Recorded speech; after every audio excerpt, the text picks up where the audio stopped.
მხოლოდ ჩვენი არხის საშუალებით, ყოველ ოთხშაბათს, 23 საათსა და 30 წუთზე, საუბრები თემებზე, რომლებიც მოზარდებს აწუხებთ.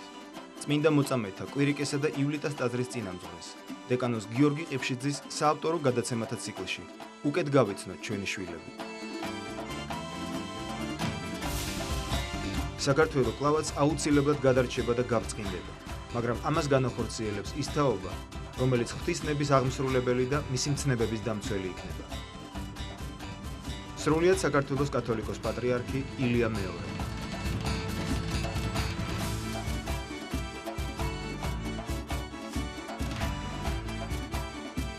მოგესალმებით, ეს არის გადაცემა გავიცნოთ ჩვენი შვილები. მე კი მისი წამყვანი წმინდა მოწამეთა კვირიკესა და ივლიტას ტაძრის წინამძღვარი დეკანოზე გიორგი ყიფშიძე გახლავართ. დღეს ჩვენი საუბრის თემაა მოზარდის პასუხისმგებლობა. ამ თემაზე სასაუბროდ გადაცემაში მოვიწვიეთ წმინდა სამების საკათედრო ტაძრის არქიდიაკონი მამა დემეტრე დავითაშვილი, ფსიქოლოგი ქალბატონი რუსუდან მირცხულავა, სკოლა ლიცეუმ წიგნო ბართოხუცესის დირექტორი ბატონი დავით კახნიაშვილი, ღამის შოუ სტუდიის გენერალური მენეჯერი ბატონი დავით გოგიჩაიშვილი და ღამის შოუს წამყვანი ბატონი ოთარ ტატეშვილი. ხოლო მოზარდები კი, რომლებიც ჩვენ დღეს გადაცემაში მოვიწვიეთ, გახლავთ ქალაქ თბილისის პირველი ექსპერიმენტული სკოლიდან.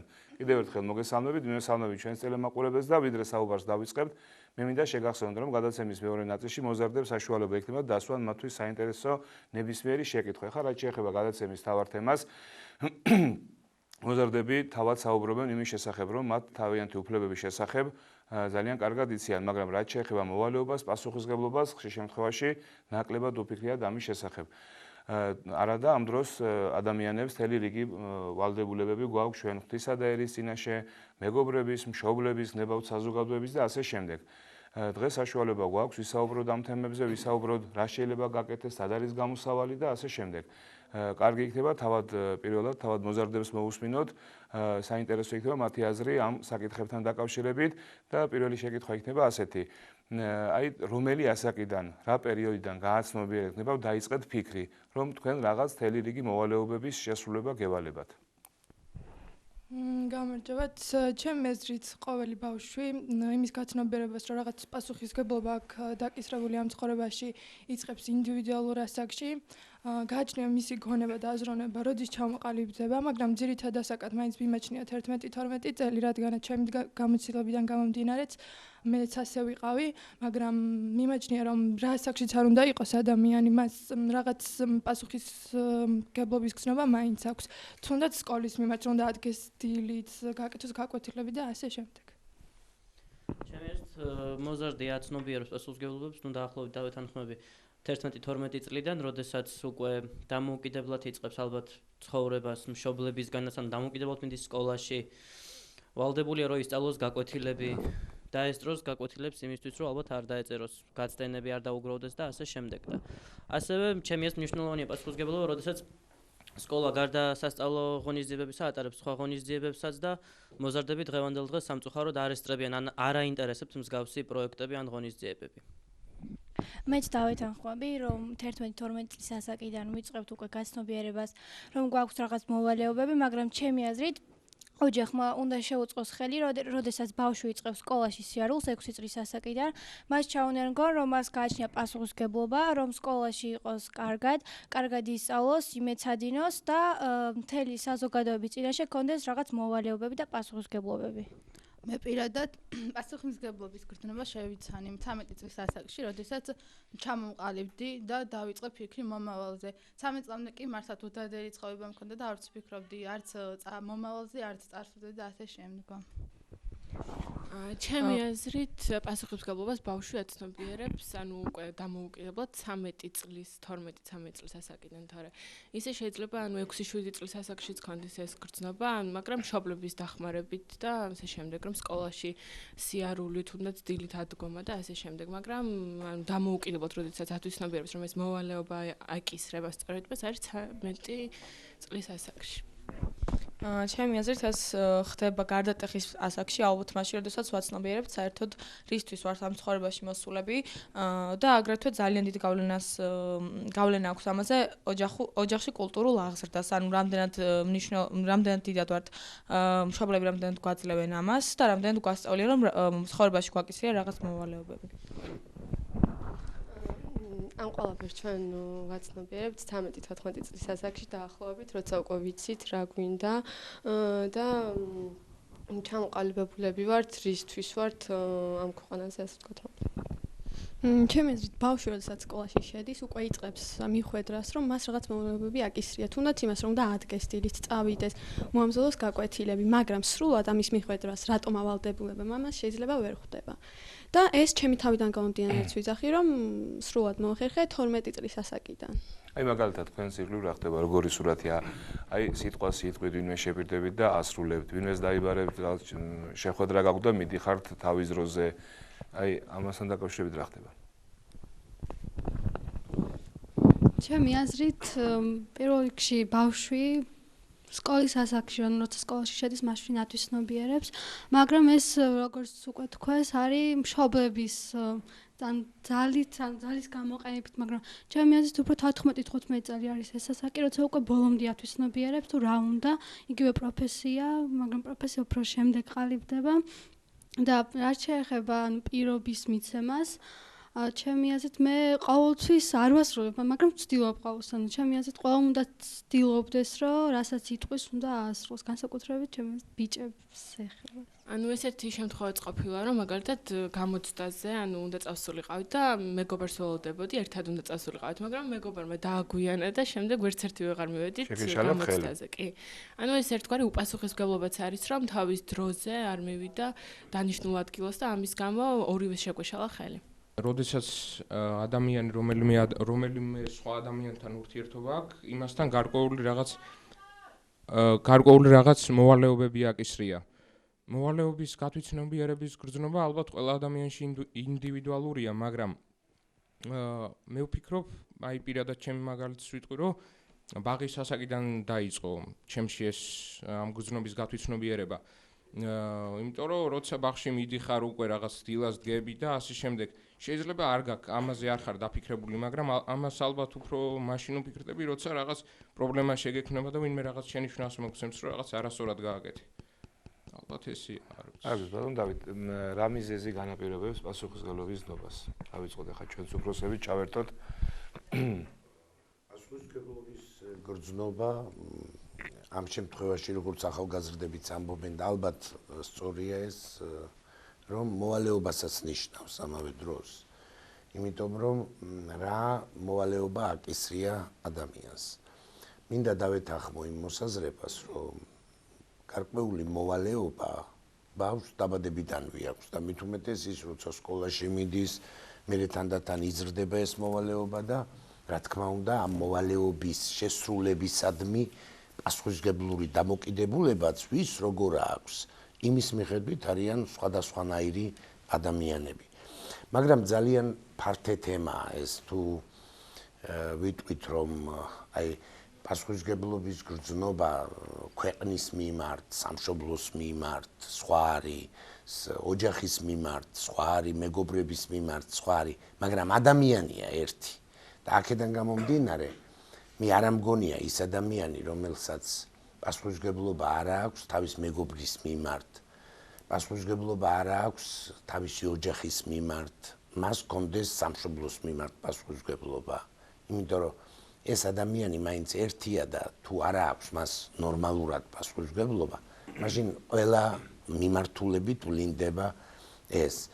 ძალიან დიდი ბედნიერება იქნება თუ ადამიანები ხშირად დავფიქრდებით, რომ რა პასუხისმგებლობაც გვაკისრია, ის შევასრულოთ პირნათლად. მაშინ კარგი იქნება მეგობრობის ურთიერთობა, ბავშვები, მოსწავლეების ურთიერთობა სკოლაში, ურთიერთობა დარეგულირდება მასწავლებელსა და მოსწავლეს შორის. ძალიან კარგი იქნება ურთიერთობა მოსწავლესა და ოჯახს შორის და საერთოდ ოჯახის წევრებს შორის. შემდეგ უფრო ფართო მასშტაბით რო გადავიტანოთ ეს საქვეყნოთაც ერთი სიტყვით მე ასე მგონია რომ პასუხისმგებლობის გრძნობა თუ ზომიერია, ჭარბი პასუხისმგებლობაც ავადმყოფობაა, მე რომ მკითხოთ. ისევე როგორც უპასუხისმგებლობა ავადმყოფობა. თუ ნორმალურია პასუხისმგებლობა ადამიანის, მაშინ ყველა სფერო რეგულირდება ეს ურთიერთობის განსაკუთრებით ძალიან კარგად და რაც მთავარია, ეს არის პროგრესის წყაროც. იმიტომ რომ თუ პასუხისმგებლობა არ აქვს ადამიანს იმისი, რომ თავისი მოვალეობა მან შეასრულოს სათანადო დონეზე, ეს ყველა სფეროს ეწევა უკან, რა თქმა უნდა და ასე განვითარება წარმოუდგენელი იქნება. ასე რომ მე ვფიქრობ, რომ ეს თემა პასუხისმგებლობა თუ ბავშვს მოზარდს განსაკუთრებით თავიდანვე შეძლების დაგვარად შევძელით ჩვენ უფროსებმა, რომ ჩვენი მაგალითით და აღზრდის მეთოდებით განუვითარეთ ნორმალურად, მაშინ მე ვფიქრობ, რომ ქვეყანა წინ იქნება, ყველა დარგი განვითარდება, მაშინ აღარ ექნებათ პრობლემა მოსწავლეებს, რომ აი მასწავლებელმა ასე მითხრა, მასწავლებელი ასე მომექცა, ჩემი მეგობარმა მითხრა და არ მოვიდა, ეს ძალიან ისეთია ადვილი მაგალითი, მაგრამ შესაძლებელია მას პასუხისმგებლობა კი აქვს, მაგრამ რაღაცა მიზეზმა შეუშალა ხელი, ახლა ერთი თქმით, ასე რომ აი მე შემპირდა და ის არ მოვიდა, თუმცა რაღაც სხვა მეთოდით თუ ვერ მიდიოდა ან გაიგებინებინა ან ტელეფონით ან სხვა მეთოდით, რომ ადამიანმა უნდა მეორე ადამიანის მიმართ იგრძნოს პასუხისმგებლობა. ეს აუცილებელი არის. ყველა ასაკში, აბსოლუტურად ყველას. ოღონდ ნუ ახლა ისეთი მოვალეობა არ ექნება ბავშვს, როგორც უფროსს, რა თქმა უნდა. და თქვენი აზრი ამ ყველაფერთან დაკავშირებით? იცით, პასუხისმგებლობის ფენომენს გააჩნია სხვადასხვა ასპექტი. ეს არის მაგალითად წმინდა სოციალური ასპექტი, რომელზეც თქვენ გაამახვილეთ ახლა ყურადღება. მას აქვს ფილოსოფიური ასპექტიც, ძალიან მნიშვნელოვანი. აქვს რელიგიური ასპექტი, აქვს ფსიქოლოგიური და თუ გნებავთ სამედიცინო ასპექტიც კი. ალბათ უპრიანია რომ მე ვისაუბრო ფსიქოლოგიურ ასპექტზე, მაგრამ 2-3 სიტყვას ვიტყვი იმაზე, რომ წმინდა ფილოსოფიურად და არა მარტო ფილოსოფიურად პასუხისმგებლობა და თავისუფლება არის ერთმანეთთან დაკავშირებული, როგორც ჩვენმა ახალგაზრდა მეგობრებმა თქვეს. ერთი მეორიდან გამომდინარეობს, ეს არის ფაქტობრივად ერთი ფენომენის ორი მხარე და თავისუფლება ეს არის შეგნებული პასუხისმგებლობა. ასე რომ ერთი მეორეს არ გამორიცხავს. რა თქმა უნდა, ამ შეგნებამდე ადამიანი მოდის გვიან. ჩვენმა ახალგაზრდა მეგობრებმა ასევე ძალიან სწორად მიუთითეს, რომ გარდამავალი ასაკიდან ეს იწყება სადღაც 11 ასაკიდან და მიდისევით, ადამიანი იწყებს პასუხისმგებლობის როგორც ფენომენის გაცნობიერებას. მის შეგნებაში მოდის ის, რომ ასეთი ფენომენი არსებობს. მაგრამ ეს იმას არ ნიშნავს, რომ მანამდე და ამაზეც იყო საუბარი, რომ 7 წლის ასაკიდან და ალბათ უფრო ადრეც სხვათა შორის ბავშვი იღებს პასუხისმგებლობას. ანუ მას აძლევენ რაღაც გარკვეულ დავალებებს ოჯახში და ის არის პასუხისმგებელი ამ დავალებების შესრულების დროს. და მე როგორც ფსიქოლოგი ალბათ ჩემთვის ყველაზე მნიშვნელოვანი არის ის, თუ როგორ შემუშავდება პასუხისმგებლობის გრძნობა და შეგნება და რა არის ამისთვის საჭირო. ალბათ ამ მიმართულებით მუშაობა არის საჭირო, მე მინდა ვთქვა, რომ ამ პროცესში უნდა ჩართულნი იყვნენ როგორც ოჯახის წევრები, ასევე შემდგომ ალბათ პედაგოგებიც, ალბათ კი არა პედაგოგებიც, რაც უფრო ადრე მივცემთ ბავშვს გარკვეულ დავალებებს, ეს შეიძლება იყოს ძალიან სასიამოვნო დავალებები, მე არ გულისხმობ რაღაც ზეწოლას ბავშვს და დიქტატს, არა. უბრალოდ, როდესაც ის აცნობიერებს იმას, რომ თქვათ, მან უნდა დაალაგოს თავისი კუთხე, უმარტივეს დავალებებს გულისხმობ, არა, მოაწესრიგოს გარკვეული ნივთები. თქვათ, გადასცეს რაღაც ინფორმაცია ოჯახის მეორე წევრს. ეს უკვე ნიშნავს იმას, რა თქმა უნდა. ნელია მიაღწიო, რომ დაალაგოს თავის კუთხე, თუნდაც ისწავლოს რაღაც, აი არ უღებს თავის მხრივ, ხშირად არ უღებს აი ამ თავის მოვალეობას. მაგრამ იცით რა არის, გააჩნია ფორმას, ამასაც ძალიან დიდი მნიშვნელობა ენიჭება. გავიხსენოთ მერი პოპინსი, როგორ ასწავლის ბავშვებს თავისი ოთახის დაალაგებას. კაპონით, ანუ როდესაც თამაშის სახეს ანიჭებთ თვით ყველაზე ძიმე ვალდებულებას, მაშინ ის ძალიან მსუბუქად სრულდება. ასე რომ ძალიან დიდი მნიშვნელობა აქვს იმას, თუ რა ფორმით იქნება მიტანილი ეს. მომდემეტრე, კარგი საინტერესო იქნება მოზარდებისთვისაც, ელემაყურებლებისთვისაც კიდევ ერთხელ ალმარტოდ რა პასუხისმგებლობა აქვს ჩვენ ღვთის წინაშე, ქვეყნის წინაშე და ასე შემდეგ. ძალიან დიდი ინტერესით ვუსმენდი ჩვენი პატარა მეგობრების განმარტებას და მინდა დავიჯერო, რომ აბსოლუტურად გულწრფელები არიან იმაში, რასაც ამბობენ, იმიტომ რომ თითოეული ჩვენთანგანი ყოფილ ვართ 11-12 წლის და გარკვეულწილად რაღაცა ესეთი ბავშვური ცალკეობები ყოველს ჩაგვიდენია და ძალიან ხშირად ყოფილ ვართ ალბათ უპასუხებლობებიც ალბათ. ქალბატონმა რუსლანმა მახსენა ასაკი 7 წლის ასაკი. ეს ის ასაკია, როდესაც ეკლესია უკვე ადამიანს თხოვს აღსარების ჩაბარებას. ჩვენ დავუშვათ 7 წლამდე ბავშვებს არ თხოვთ რომ მოვიდეს და თქვას აღსარება. მაგრამ 7 წელი თვითონ ციფრი 7 ფაქტიურად საკრალურია თუ ბავშვად მიმართავთ ბიბლიის შესაქმე 7 დღისაგან შედგებოდა დღეში იქნებოდა მე 7 დღეს განისვენ 7 საიდუმლო სექტის ამიტომ რაღაცა საკრალურობა ახლავს აი ამ ციფრს თვითონ და ამ ასაკიდან უკვე მოძღვარი ცდილობს თუ რა თქმა უნდა ბავშვს აქვს სურვილი რომ ეკლესიაში იაროს და ყავდეს მოძღვარი ცდილობს რომ ბავშვი გააღვიძოს სინდისის ხმა პასუხისმგებლობის გზნობა სხვა არაფერია თუ არა სინდისის ხმა. თუ ადამიანს სინდისი არ ელაპარაკება, მასთან ნებისმიერ პასუხისმგებლობაზე ლაპარაკება ძალიან ზედმეტია და ასევე დავეთანხმები ბატონ დავითს ქალბატონოსუდანს რომ პასუხისმგებლობა და თავისუფლების განცდა ფაქტურად იდენტურია ამჟამად თუ ადამიანი შინაგანად არ არის თავისუფალი აი ამ რამდენიმე დღის უკვე მქონდა ერთ-ერთ აუდიტორიას ლექცია ჩაუტარე და დავსვი შეკითხვა. იქ ყველა ასაკის ხალხი იყო ერთი 15 წლის და ყველაზე უფროსი იყო 33 წლის. და დავსვი შეკითხვა, როგორ გესმით თავისუფლება? სხვადასხვა მოსაზრება იყო, მაგრამ არავის არ გარჩენია დაუშვათ პასუხი ასეთი სახის, რომ თავისუფლება არის მისცე საკუთარ თავს რაღაცის უფლება, ან რაღაც უფლება მას არ მისცე. თუ კი ადამიანი აძლევთ საკუთარ თავს ცუდის კეთების უფლებას, ვერასოდეს ვერ ჩამოყალიბდები ნორმალურ მოქალაქედ. და მოქალაქეობა პირველ რიგში ასევე გავალდებულებს, რა თქმა უნდა, პასუხისმგებლობასაც. პირველ რიგში აუცილებლად უფროსები უნდა ვიყოთ მაგალითის მიმცემები ჩვენი მოზარდი თაობისა. გადაცემაში მივიდივართ იქამდე, რომ თუ მაგალითი არ ვანახეთ აუცილებლად ამის გარეშე არაფერი არ ხდება, რა თქმა უნდა. ჩვენ ვართ პირველი მაგალითის მიმცემები. თუ კი ახლა თითოეული ჩვენთანგანი პედაგოგი ვართ აქ ვზივართ, აი დაწყებული ბატონი ოთარიდან ჩემი და ყველა პედაგოგები ვართ. პირველ რიგში უნდა ვცდილობდეთ, რომ აი ბატონმა დავითმა მშვენივრად შენიშნა, უნდა ვიყოთ მეგობრები საკუთარი მოსწავლეების. თუ მეგობრობა არ ვასწავლეთ, არაფერი არ გამოვა, იმიტომ რომ მაცხოვარი სწორედ, როდესაც მოსიხულებს ესაუბრება, მეგობრობას უსვამს ხაზს. ხაზგასმით ამბობს, რომ არასოდეს არ იცის მონამ რა უნდა თავის ბატონს. იმიტომ რომ ის მონა ის ბატონია. ხოლო მე თქვენ ყველაფერი გითხარით, თუ რა მინდა, რისთვის მოვედი, რას ვაპირებ და რა იქნება მომავალში. ამიტომ მე თქვენ გიწოდებთ ჩემს მეგობრებს. პედაგოგსა, ანუ უფროსსა და უმსროს შორის არ უნდა იყოს რაღაც გარკვეული ისეთი ხელოვნურად შექმნილი ზღვარი. არ უნდა ვაღრძნობინოთ მოზარდს არავითარ შემთხვევაში, ვიცი რა, მოდი შენ პატარა ხარჯია შენ ამაში არაფერი გაგიგება და შენი აზრი სულ არ მაინტერესებს. ისე იქნება მაინც როგორც მე მინდა და ასე არ არის. აი ჩვენ ახლა თავისუფლების თემას შევეხე და მაინტერესებს მე ხშირად ვსვენია ბავშვებიდან რომ თავისუფლება გაგებული აქვს ბავშვებს ისე როგორც მას რასაც უნდათ იმას გააკეთებენ, უნდათ კარებს გაიჯახუნებენ, გაკოდლიზე გამოვლენ და რა ვიცი, მოკლედ ამათი აზრი ძალიან საინტერესო იქნება თავისუფლებასთან დაკავშირებით. როგორ აქვს ბავშვებს გასწნობიერებული ეს? თავისუფლება მართლაც ღვთისგან ნაბოძები საჩუქარი ადამიანების მიმართ და თქვენ თუ დააკვირდებით ადამიანს ერთადერთ რამეში გვაქვს მხოლოდ თავისუფლება და ეს დანარჩენი ჩვენი საქციელი აქედან გამომდინარეობს რა. აი არჩევანს შევეხები ცხოვრებაში რა. ადამიანს თუ აქვს სწორი არჩევანი გაკეთებული და რადგან თქვენ მოძღვრები გვესწრებით აქ ერთადერთი არჩევანი ცხოვრებაში და ერთადერთი მიზანი ადამიანს უნდა ქონდეს მხოლოდ და მხოლოდ ღმერთი.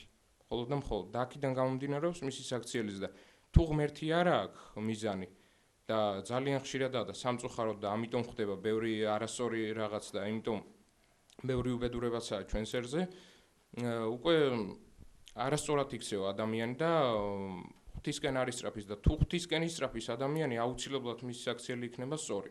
ღვთისთვის გასაგები რა თქმა უნდა და მე თუ ადამიანი სულიერია მეორე ადამიანსაც გააგებიებს აუცილებლად. თავისუფლება ნიშნავს, როდესაც შენ ხარ შენი თავის უფალი.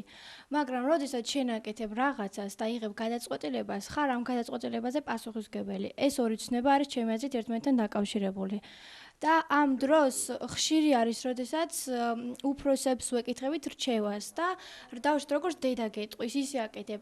და მე თუ ის არ გაამართლებს, აბრალებ დედას და არ ხარ შენ თავზე პასუხისმგებელი და ესე არ უნდა იყოს, როდესაც თავისუფალი ხარ და იღებ შენ გადაწყვეტილებებს, ამ გადაწყვეტილებაზე პასუხისმგებელიც ხარ და აღარ უნდა გადააბრალო სხვას და უნდა მიიღო შენ თავზე და ეს შეცდომები გაითვალისწინო მომავალ ცხოვრებაში.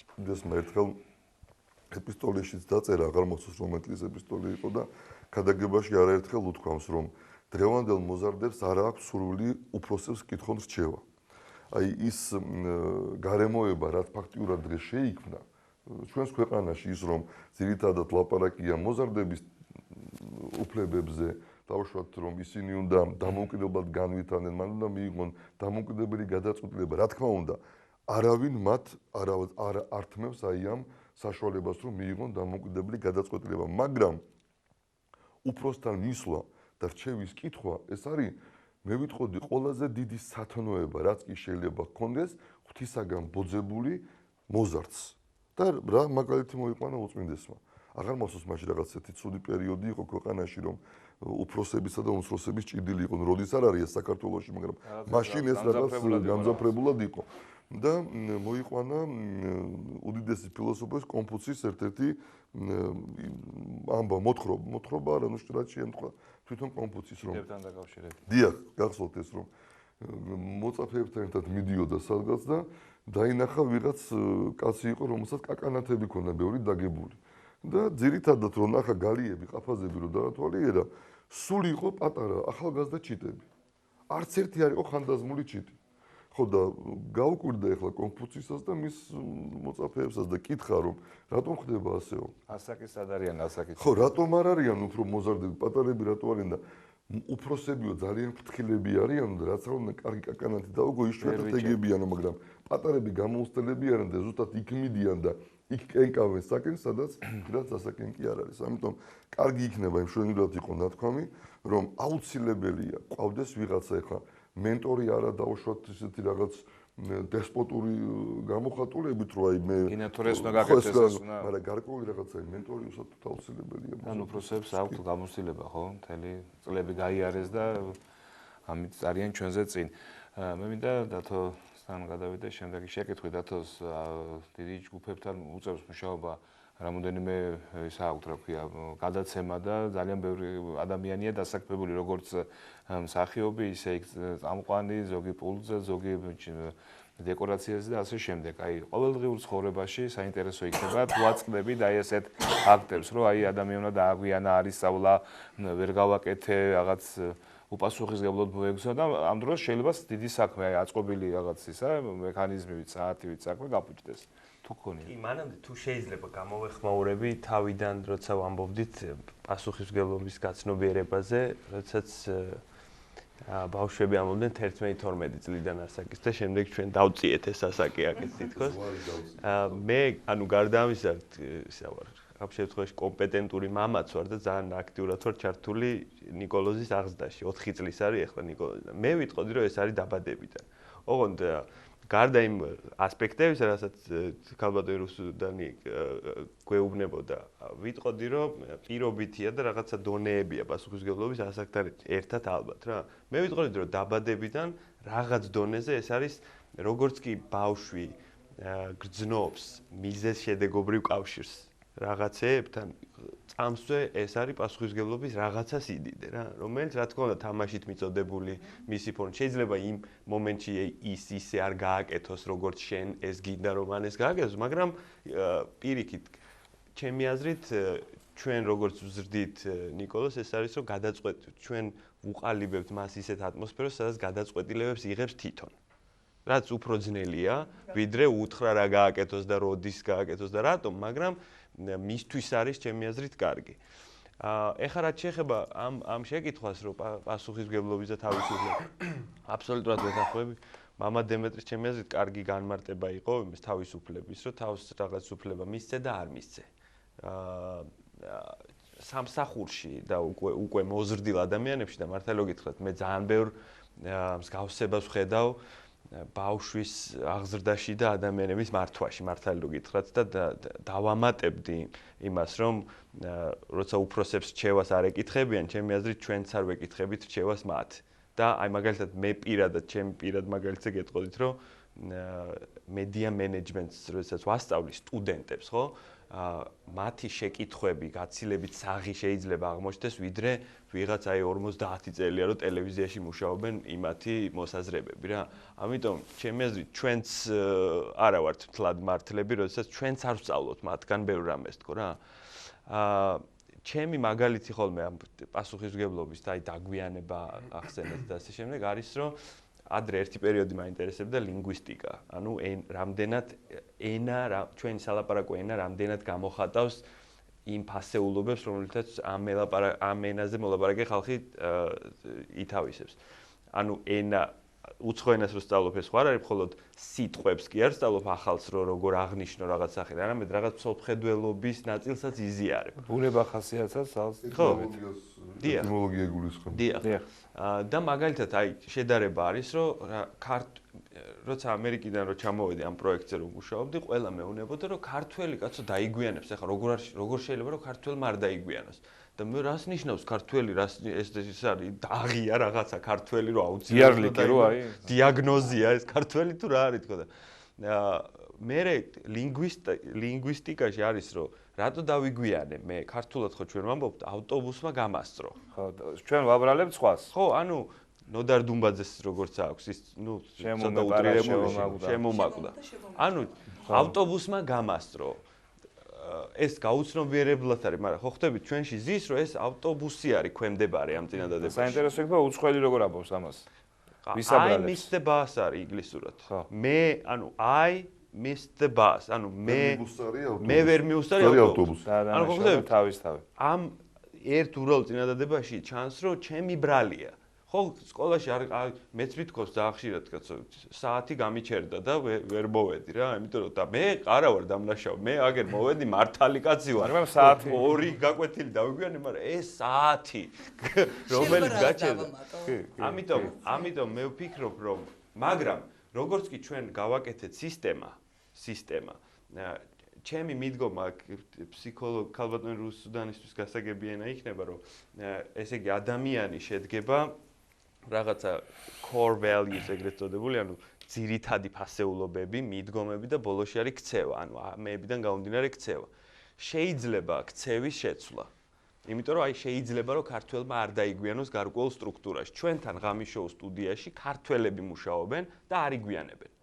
ხო, მაგრამ ეს იმას არ ნიშნავს, რომ ეს ქართველები არ იგვიანებენ სხვაგან თავიანთი მეგობრების დაბადების დღეზე, მაგალითად. ანუ ხო ხდებით, აქ არის ეს ფასეულობა ჩვენი ორგანიზაციის. შეუძლია და შეძლეს. კი, როგორ არ შეუძლია? გუნდიც არის, ხა მე ხო ვიცნობ ძალიან ბევრს ახლა თქვენთან და მე ვიცი რომ ისინი ცხოვრობენ. აი ესეც არის, რომ ეს არის უკვე პასუხისმგებლობის კიდე სხვა უფრო დიდი მაღალი საფეხური თავდადება საქმისადმი. თუმცა დაგვიანებითაც არ იგვიანებენ ვიცი ეს ნამდვილად. კი, აბსოლუტურად გეთანხმებით, თავდადება კიდე უფრო სხვა დონეა ამ პასუხისმგებლობის, რა თქმა უნდა. მაგრამ ხო ხდებით რისი თქმა მინდა, რომ ეს არ არის, რომ ქართველი აუცილებლად აგვიანებს, ეს არ არის მოცემულობა თქო რა, ამის ხაზგასმა მინდა. ხო, მე გავაგრძელებდი ახლა დათოს საუბარს, იმიტომ რომ ძალიან ფსიქოლოგიურ საკითხებს შეეხო და ძალიან კარგიც არის ეს. ესე იგი, აქ იყო ლაპარაკი ჯერ ერთი რაზე. ნუ ეს ძალიან საინტერესო საკითხია, რომელ კულტურას მივეკუთვნებით ჩვენ. ინდივიდუალისტურს თუ კოლექტივისტურს. დასავლეთი არის ინდივიდუალისტური, სადაც პიროვნება თავის თავზე იღებს პასუხისმგებლობას და თუ რამე შეემთხვა, უპირველეს ყოვლისა საკუთარ თავს და საკუთარ ძალისხმევას უკავშირებს.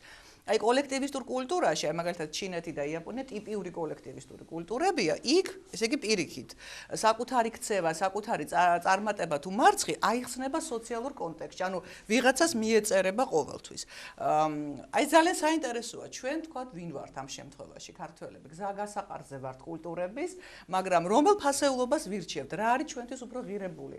ინდივიდუალისტური კულტურა, სადაც პიროვნება თავის თავზე იღებს პასუხისმგებლობას, თუ კოლექტივისტური, სადაც პასუხისმგებლობა ჯგუფზე ნაწილდება. კოლექტივისტურია. რა თქმა უნდა, რადგან ეგეთი გამოვა.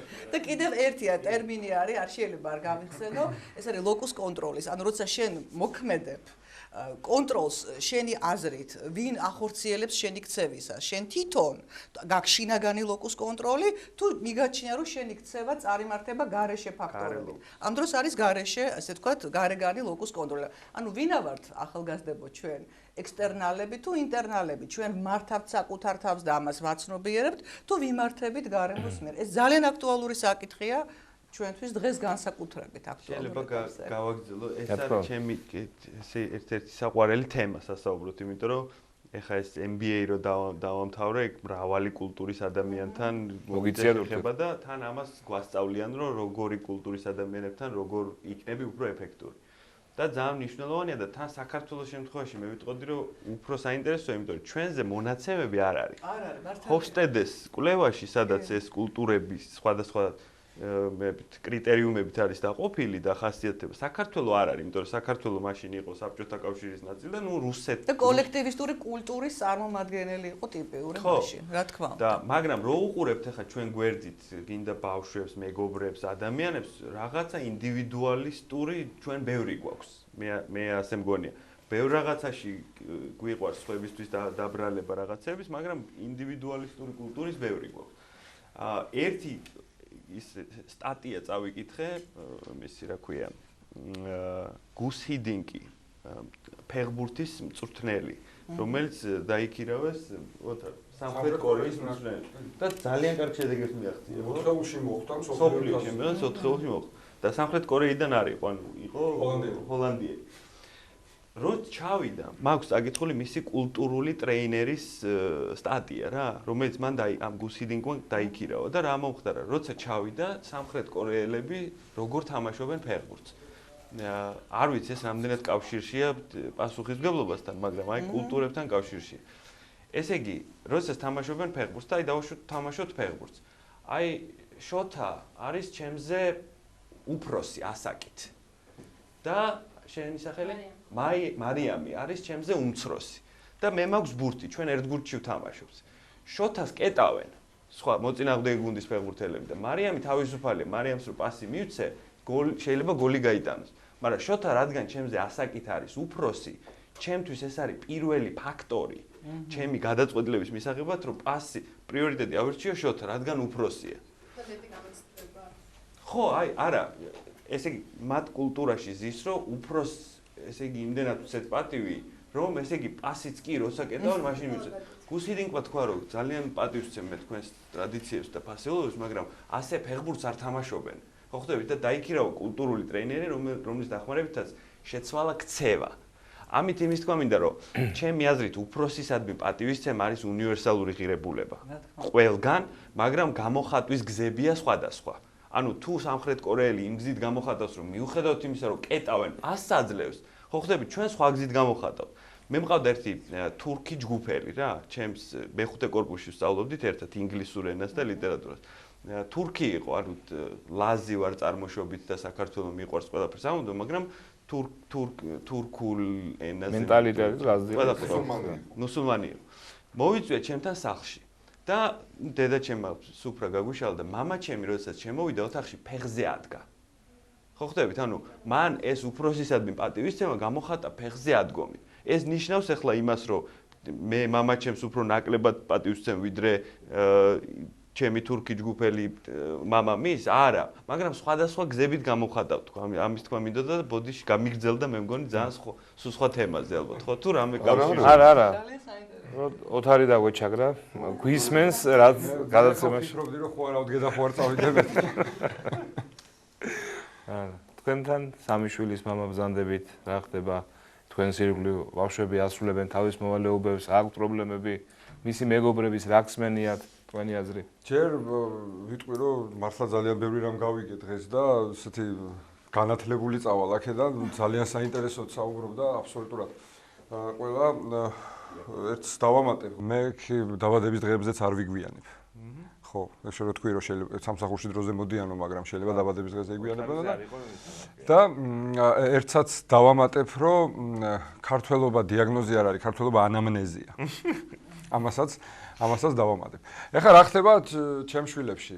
ჩემი შვილები არაფრით არ ასაკის რა ასაკისია? უფროსი არის 19 წლის, მეორე კურსის სტუდენტია, სამედიცინო უნივერსიტეტში სწავლობს, შუათანა არის 15-ის, ეს ორი ბიჭია და გოგო მყავს 13 წლის.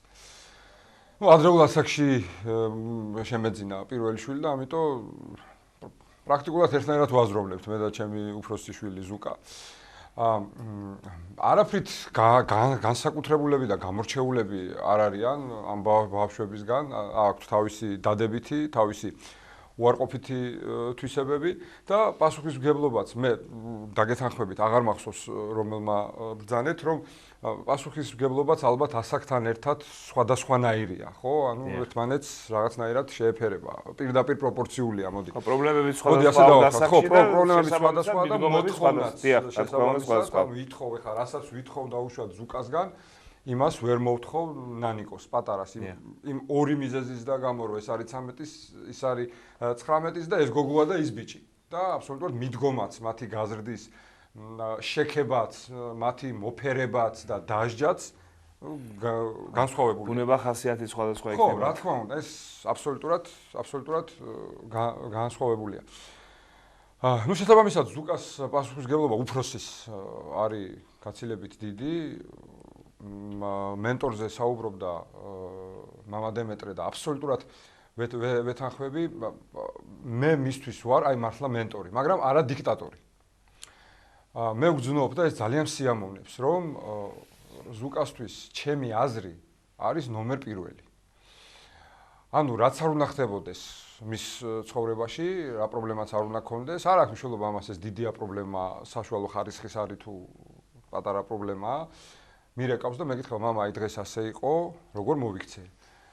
ეხა ასე მოხდა, როგორ მოვიქცე? ყოფილა ისე რომ აი ვიცი რა მოდი ამას ტელეფონში ვერ გეტყვი, იმიტომ რომ აი მინდა რომ ვიზუალურად ხედავდე, როგორ მისმენ, როდესაც ამას მეუბნები და ამავდროულად როცა ამიხსნი, როგორ მოვიქცე, რომ ხედავდე, ხო?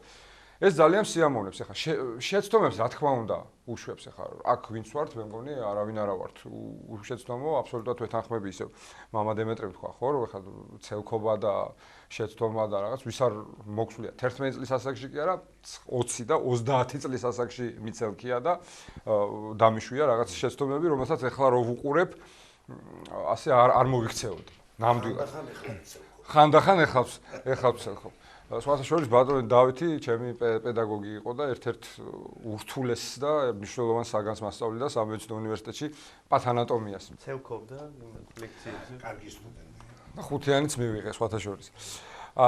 ასე რომ ეს ძალიან მნიშვნელოვანია და მე თან რა არის იცით ახლა მე ამას ვერ ვიტყვი რომ მე ყოველთვის სწორჩევას მივცემ, იმიტომ რომ მეც არა ვარ უცოდველი და უშეცდომო, ხო? ამიტომ შეიძლება ჩემი რჩევაც არ იყოს რაღაც გამოსავალი და სასწაული, მაგრამ ის რომ აი კონფუცის მაგალითი მოიყვანა, ხო? ის რომ ის აი ამ გამოცდილებას ენდობა ჩემსას, ხო? და ჩემ წლებს და ჩემ ასაკს, ხო? ეს ძალიან სიამოვნებს. ნაკლებია უკვე შოთიკოსთან.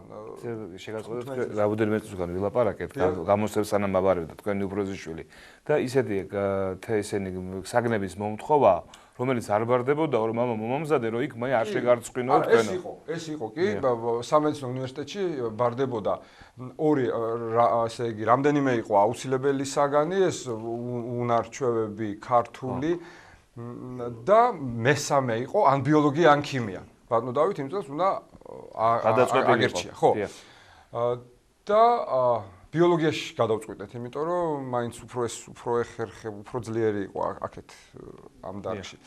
ამ საგანში და მითხრა რომ მოდიო ქიმიაშიც მომამზადეო, იმიტომ რომ პირველ კურსზე რომ ჩავაბარებო, ხო? იქო ქიმია ისწავლება, ჩვენთან ბევრი ქიმიები ისწავლება და აი მაინც მომზადებული რო ვიყო და ასე პირდაღებული რო შევიდო და დადიოდა ამ ქიმიაზეც, მიუხედავად იმისა რომ არ აბარებდა. ხო, ეს მამა გიორგის გაახსენდა, მე არც მახსოვდა ეს. ნაკლებია პასუხისმგებლობა შოთიკოსთან. ხო, შოთიკო 15 წლის არის და უშუალოდ ვითომ ხო არაფერი არ არის 4 წელი, ხო, მაგრამ აი რადიკალურად განსხვავებული მენტალიტეტი აქვს, რადიკალურად განსხვავებულად აზროვნებენ ერთი და იგივე თემაზე, ერთი და იგივე საკითხზე და ნუ სულ სხვა არის უკვე ნანი. სხვათა შორის ეს ამ თემას არ შეეხეთ თქვენ და მე ძალიან მაინტერესებს. აი მამაკაცური და ქალური საწყისიც ხო რაღაც განსხვავებას იძლევა, ხო, ფსიქოლოგიურად ალბათ არა და პასუხისმგებლობაც ხომ განსხვავებულია. აი ამაზე მე თუ შეიძლება ორი სიტყვით, იმიტომ რომ მე ვატყობ, რომ ჩემი ქალიშვილი, ხო, აი სულ სხვაგან არის. მიუხედავად იმისა, რომ პატარაა, მაგრამ აი სულ სხვა აზროვნება აქვს და სულ სხვა აზროვნება აქვს ბიჭებს. და ერთის გამახსენდა, არ ვიცი ეს ამას რა დავარქვა, ხო, ეს პასუხისმგებლობა არ არის, ეს უფრო რაღაც ესეთი საზრიანობაა ჩემი აზრით. სულ პატარა იყო ნანიკო, ჩემი გოგო იყო 4 წლის და ავად გახდა და ბაღში ვერ წავიყვანეთ, ვერ დავტოვეთ. მე ვმუშაობდი, ჩემი მეუღლე მუშაობდა. მე საერთოდ სულ მუშაობ, უკვე აღარ მახსოვს პერიოდი, როდის არ ვმუშაობდი, მე დაბადებიდან ვმუშაობ. სად არ ვმუშაობ და რას აღარ ვაკეთებ და ბებია მოვიდა, მოვიწვიეთ ბებია, რომელმაც დაიტოვა და ამან დაყარა ყველაფერი სათამაშოები, აი მოფენილია მთელი სახლი. და ეხლა უნდა რომ ბებო მეთამაშეო. ბებია უნდა რომ დაალაგეო ეხლა ეს ყველაფერიო და მე გეთამაშებიო. ანუ აი ეს მოთხოვნა თამაშით მერი პოპინსი როგორც ახლა, მაგრამ ჩემი შვილი უფრო მაგარი მერი პოპინსი გამოდგა ვიდრე ჩემი სიდედრი. ხო. და რატო ახლა? არაო ბებო, ჯერო მეთამაშეო და მერეო აი გეფიცებიო დავალაგებ ყველაფერს 4 წლის არის. არაო ჯერ დაალაგე და მე გეთამაშებიო, მიუგო ჩემმა სიდედრმა, მყარად დასგა. არა ძალიან გთხოვ ბებო და მაინც მოალბო ბების გული თან ახლა ავათ იყო წინა დღეს სიცხე ქონდა და არაო ბებო აი მეთამაშეო და გეფიცებიო აი ამას ყველაფერსო დავალაგებო და კარგიო ბებო ვითამაშოთო. რა ვითამაშოთო? რა ვითამაშოთო ბებო და კონკიობანაო. როგორო? აი ვითომო შენო კონკია ხარო, მე შენი დედი დაცვალი და მიდი ახლა დაალაგე ეს ყველაფერი. აი ასე 4 წლის ასაკში. 4 წლის ასაკში ახლა იქ ვინ იყო მენტორი და ვინ იყო მოწაფე? აი ეს რატომღაც ეს გამახსენდა და აი ამ კაცის და ეხლა რა ხდება ახლა? მე თუ შეიძლება განვითარება თუ პოვა. ახლა კი, ახლა ამას ვიხსენებთ ყოველთვის. არა, კი, აქვს მაგალითად სკოლაში არ წავიდა ერთხელ და მე დავეთანხმე და არ გავუშვი. იმიტომ რომ რაღაცა იყო წინა საღამოს, ძალიან გვიან მოვიდა სახლში, რაღაც ოჯახური პრობლემა იყო რაღაც და დილას თხოვა შემოვიდა აცრემლებული ოთახში და მამა მე დღეს სკოლაში არ წავალო. არ გავუშვი. იმიტომ რომ მითხრა ასეთი რამ რომ ორი საგანიო ვერ ვიმეცადინეო და ის მასწავლებელი ძალიან უყვარს თურმე როგორც აღმოჩნდა აი საგნის. მე რო არ შეეცხვეს. მამაო, მეო აი ირინასთანო უსწავლელი ვერ მივალ და ძალიან გთხოვ შენო დაურეკე და თხოვეო რომ ავათ არიან რაღაცაო და დაუჯერე და არ გავუშვი. ანუ არის რაღაცაში რა თქმა უნდა იგზნობა უპასუხისმგებლობა და ვერც მოთხოვ ჯერ, მაგრამ მე სულ აი ვეჩიჩინებით და ლექციებს უკითხავ რომ აი ეს ასე უპასუხისმგებლოები არიან თქო ნამდვილად ვერ ვიტყვი და ნელ-ნელა რა ვიცი ღვთისწყალობით ალბათ ასაკთან ერთად მოიმატებს მათი პასუხისმგებლობის ხარისხიც. მე ამის ძალიან დიდი იმედი მაქვს. ბატონო დავით, ახლა ბატონო ოთარმა ახსენა რომ გაკვეთილისთან მომზადებასთან დაკავშირებით რომ აი არ წავიდა სკოლაში ბავშვი იმის გამო რომ რაღაც არ შეუცხვე რომ ეს მომზადებელი გაკვეთილი მაქვს. აი ბავშვი რომ მოდის და არ ამზადებს გაკვეთილს და არ აქვს მომზადებული, აი როგორი დამოკიდებულება გაქვს სკოლაში, როგორი მიდგომა გაქვთ ამასთან დაკავშირებით. ან შეიძლება ინდომებდეს და ვერ აკეთებდეს, ან საერთოდ იყო შემთხვევა რომ რაღაც ესე უპასუხისმგებლოდ ექცევა ამ დავალებას. როგორც დირექტორი. მაგ თემასთან დაკავშირებით, მამა გიორგი, ჩვენ ცალსახად ჩამოყალიბებული მიდგომა გვაქვს. ეხლა თითოეული მასწავლებელი ამ ჩემ შეხედულებას როგორ ითვალისწინებს ყოველდღიურობაში, მაგას ვერ გეტყვით. მაგრამ სადაც გავიგონებ შეძლების დაგვარად ვახდენ იმის კორექციას. მე პირადად ასე მიმაჩნია, რომ თუ ბავშვი სისტემატიურად მეცადინეობს, უყვარს სწავლა და პასუხისმგებლობით არის სწავლის მიმართ, რამდენჯერაც არ უნდა მოვიდეს მოუმზადებელი, მასწავლებელი ვალდებულია ყოველთვის გაუგოს ბავშვს და არც ორიანი დაუწეროს, არც დასაჯოს, არც არაფერი და ზოგჯერ მიზეზის კვლევაც არ არის საჭირო. თუ თვითონ ბავშვი არ ეტყვის მასწავლებელს, რომ აი ამ მიზეზით ვერ მოვამზადე მე გაკვეთილი, მასწავლებელი არ უნდა ჩაეწიოს, რომ რატო არ მოამზადე და რატო არ მოამზადე. ზოგჯერ ჩვენ თავსაც ვერ ვეუბნებით, რაღაც ისეთი მიზეზი შეიძლება იყოს. აი ყოფილა შემთხვევა, მაგალითად, ჩემთან მეც როცა ბავშვი ვიყავი, პასუხისმგებლობა რომ უნდა მესწავლა გაკვეთილი, მოჭარბებული მქონდა მე და ვერ მოვახერხე რომ მესწავლა, აი ვჯდებოდი, ვკითხულობდი და ვერაფერს ვიხსოვებდი. მეორე დღეს არ წავედი სკოლაში, მეც ვიტირე კიდეც მაგის გულისთვის რომ არ გავეშვით სკოლიდან, ოთარისაგან განსხვავებით მე სახლიდან მითხრეს რომ ეხლა წადი სკოლაშიო. ხო და ვიტირე მე და არ წავედი მაინც. მაგრამ იმიტომ მოხდა ასე, რომ ამას მე ვერ აუხსნიდი მასწავლებელს. რატომ ვერ ვისწავლე? რა მოხდა? საერთოდ ვსწავლობდი და რა მოხდა? და სხვათა შორის მიუხედავად იმისა, რომ მართლა კარგი მასწავლებლები მყავდა და ძალიან პატივს ვცემ მათ და ძალიან კეთილად ვიხსენებ ყოველთვის მათთან ურთიერთობას, მაინც ვთვლი, რომ მასწავლებელმა უნდა გაუქოს ბავშვს. იმიტომ რომ არა თუ მეცადინეობს, თუ ის ბეჯითია, თუ ისეთი მოსწავლეა, როგორიც უნდა იყოს მოსწავლე. ეხლა ამას აქვს მეორე მხარეც. ვთქვათ, არის მოსწავლე, რომელიც ხანდახან მეცადინეობს, დანარჩენი უპასუხისმგებლოდ დადის და არ მეცადინეობს. ასეთ შემთხვევაში მე ვფიქრობ, რომ დასჯაც აქაც უადგილო იქნება, უფრო მე მგონია უნდა თვითონ მასწავლებელმა ეცადოს და ჩვენ ამას ვცდილობთ, რომ მშობლის გარეშე გავარკვიოთ. ამ ბოლო დროს ძალიან არ უჭერ მხარს მშობელთა შეკრებებს. ეხლა ბევრი ქვეყნის განათლების მეთოდოლოგიებს რო გავეცანით, აი მაგალითად იაპონელები არასდროს არ ეუბნებიან თურმე მათ შვილის შესახებ მასწავლებელი არ ეუბნება მშობელს სულს. არასოდეს. თვითონ აგვარებენ ამ საკითხს, ასე ვთქვათ. ზოგ შემთხვევაში კიდე ჩვენთანაც ასეა, რომ რო არ ჩაუდენია იმასაც აცნობებს მასწავლებელი მშობელს ზოგჯერ. ეს ძალიან ცუდი რამეა. რა თქმა უნდა, მე გადაკეთებს, რომ უფრო შთამბეჭდავი იყოს მისი მოღვაწეობა, ასე ვთქვათ. მე მათ არ უქებ ამას, თუ ამასეთი ვნახე, რა თქმა უნდა და ვცდილობთ, რომ თვითონ ბავშვთან გამოვიკვლიოთ ეს რატო ხდება, როგორ ხდება და აი წეგან თამაშზე აღნიშნეთ, თუ პატარაა ეს ასაკით და თუ ამას ჩვენ თამაშით შევეცდებით, ძალიან კარგი შედეგები იქნება. აი მაგალითისათვის გეტყვით, ეხლა ერთი ამერიკაში გააკეთეს IXL პროგრამას ეძახიან, სადაც ერთად ჩვენ შემთხვევისთვის გამოდგება ინგლისურსაც სწავლობენ, ინფორმატიკასაც და მათემატიკასაც. შარჟან გონდა საპილოტე პროგრამად შემოვიტანეთ ესა. ლიცენზია უნდა იყიდო და რამდენ ბავშვსაც გინდა ჩართავი იმაში. თანხა განისაზღვრება მოსწავლეთა რაოდენობიდან. და ჩავრთეთ ამაში 20 მოსწავლე შარჟან. ისეთი კარგი შედეგები მივიღეთ, ის ბავშვი, რომელსაც ეჯავრებოდა მათემატიკა, დაიწყო სწავლა. შეუყვარდა, იმიტომ რომ ითამაშა კომპიუტერით. იქ თან თუ რამე ვერ გააკეთა, აბრუნებს ეს პროგრამა უკან. რაც არ იცის და იმას ასწავლის და მე რეაკეთებინებს და თან ქულებს უწერს. ისე მოწონთ ეს ამ ქულებს რო უწერენ თვითონ იქაური მასწავლებელი უწერს ქულას, ანუ ეს პროგრამა უწერს ქულას და ძალიან ხალისობდნენ. აი რაღაც უნდა შემოვიტანოთ ყველა შემთხვევაში, როცა ბავშვი არ სწავლობს, უპასუხისმგებლოდ იქცევა სწავლის მიმართ.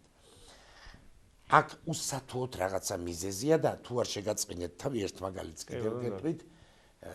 ძალიან რთულია ხოლმე ყველა შემთხვევაში, მაგრამ ზოგიერთ შემთხვევაში განსაკუთრებულად ეს გაცილებული მშობლების შვილებთან ურთიერთობა.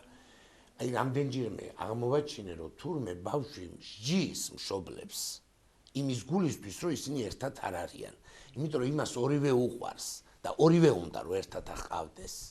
და მით უმეტეს იმას თუ ცალკე ოჯახი აქვს და მეორეს ცალკე ოჯახი აქვს, ეს აი ძალიან რთულია, რომ დიდი პრობლემაა ბავშვის ფსიქიკისათვის.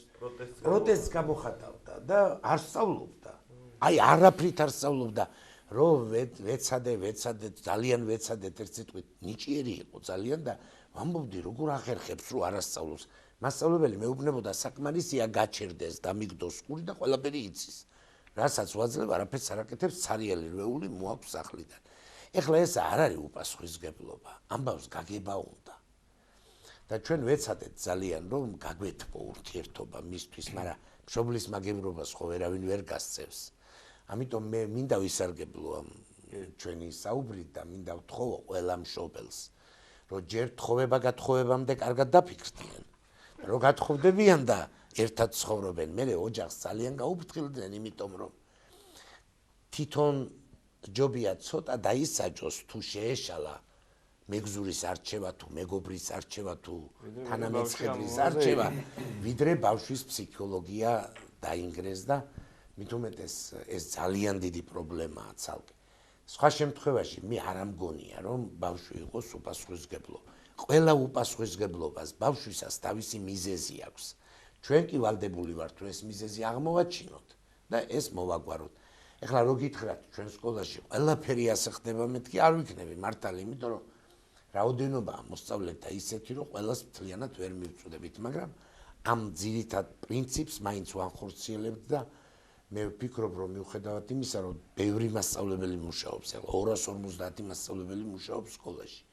250 მასწავლებლის ერთი მიმართულებით რაოდენობა 1000 ბავშვს ახსოვს 1440 მოწაფე გვყავს 1440 დიახ ასეთ პირობებში რა თქმა უნდა რთულდება ინდივიდუალურად ყველა ბავშვამდე ჩემი მისვლა პირადად თორემ მასწავლებლები რა თქმა უნდა ცდილობენ და ყველგან უნდა ვეძებოთ ჩვენ ამ უპასუხისმგებლობის მიზეზი თუ ეს არ მოხდა სკოლაშივე მისი მოგვარება ვიდრე ის პატარაა და მცირე ასაკისაა და აი როგორც ბავშვებმაც ბრძანეს და აქ ყოფნა ადამიანებმაც რომ მე უკვე ასაკთან ერთად იცვლება ესენი მე შეიძლება ძალიან დიდ საქმეში არ გქონდეს მას პასუხისმგებლობა ასე რომ როგორი ბავშვობას გაივლის და როგორ ჩამოუყალიბდება მას პასუხისმგებლობა ეს მე მთელი ცხოვრება გრძელდება ამიტომ ძალიან მნიშვნელოვანია რომ ჩვენ მოსწავლეებში ვეცადოთ მათი ასაკის შესაფერისი პასუხისმგებლობის გამომუშავებისათვის ხელშეწყობას, თორე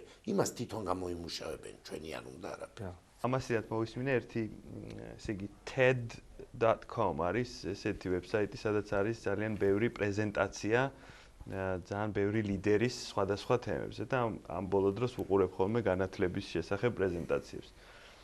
და ერთ-ერთი იყო, ესე იგი, ერთ-ერთი მოძრაობა ამერიკაში დაწყებული, რომელიც საერთოდ შეკითხვას უსვამს განათლების სისტემის პარადიგმას.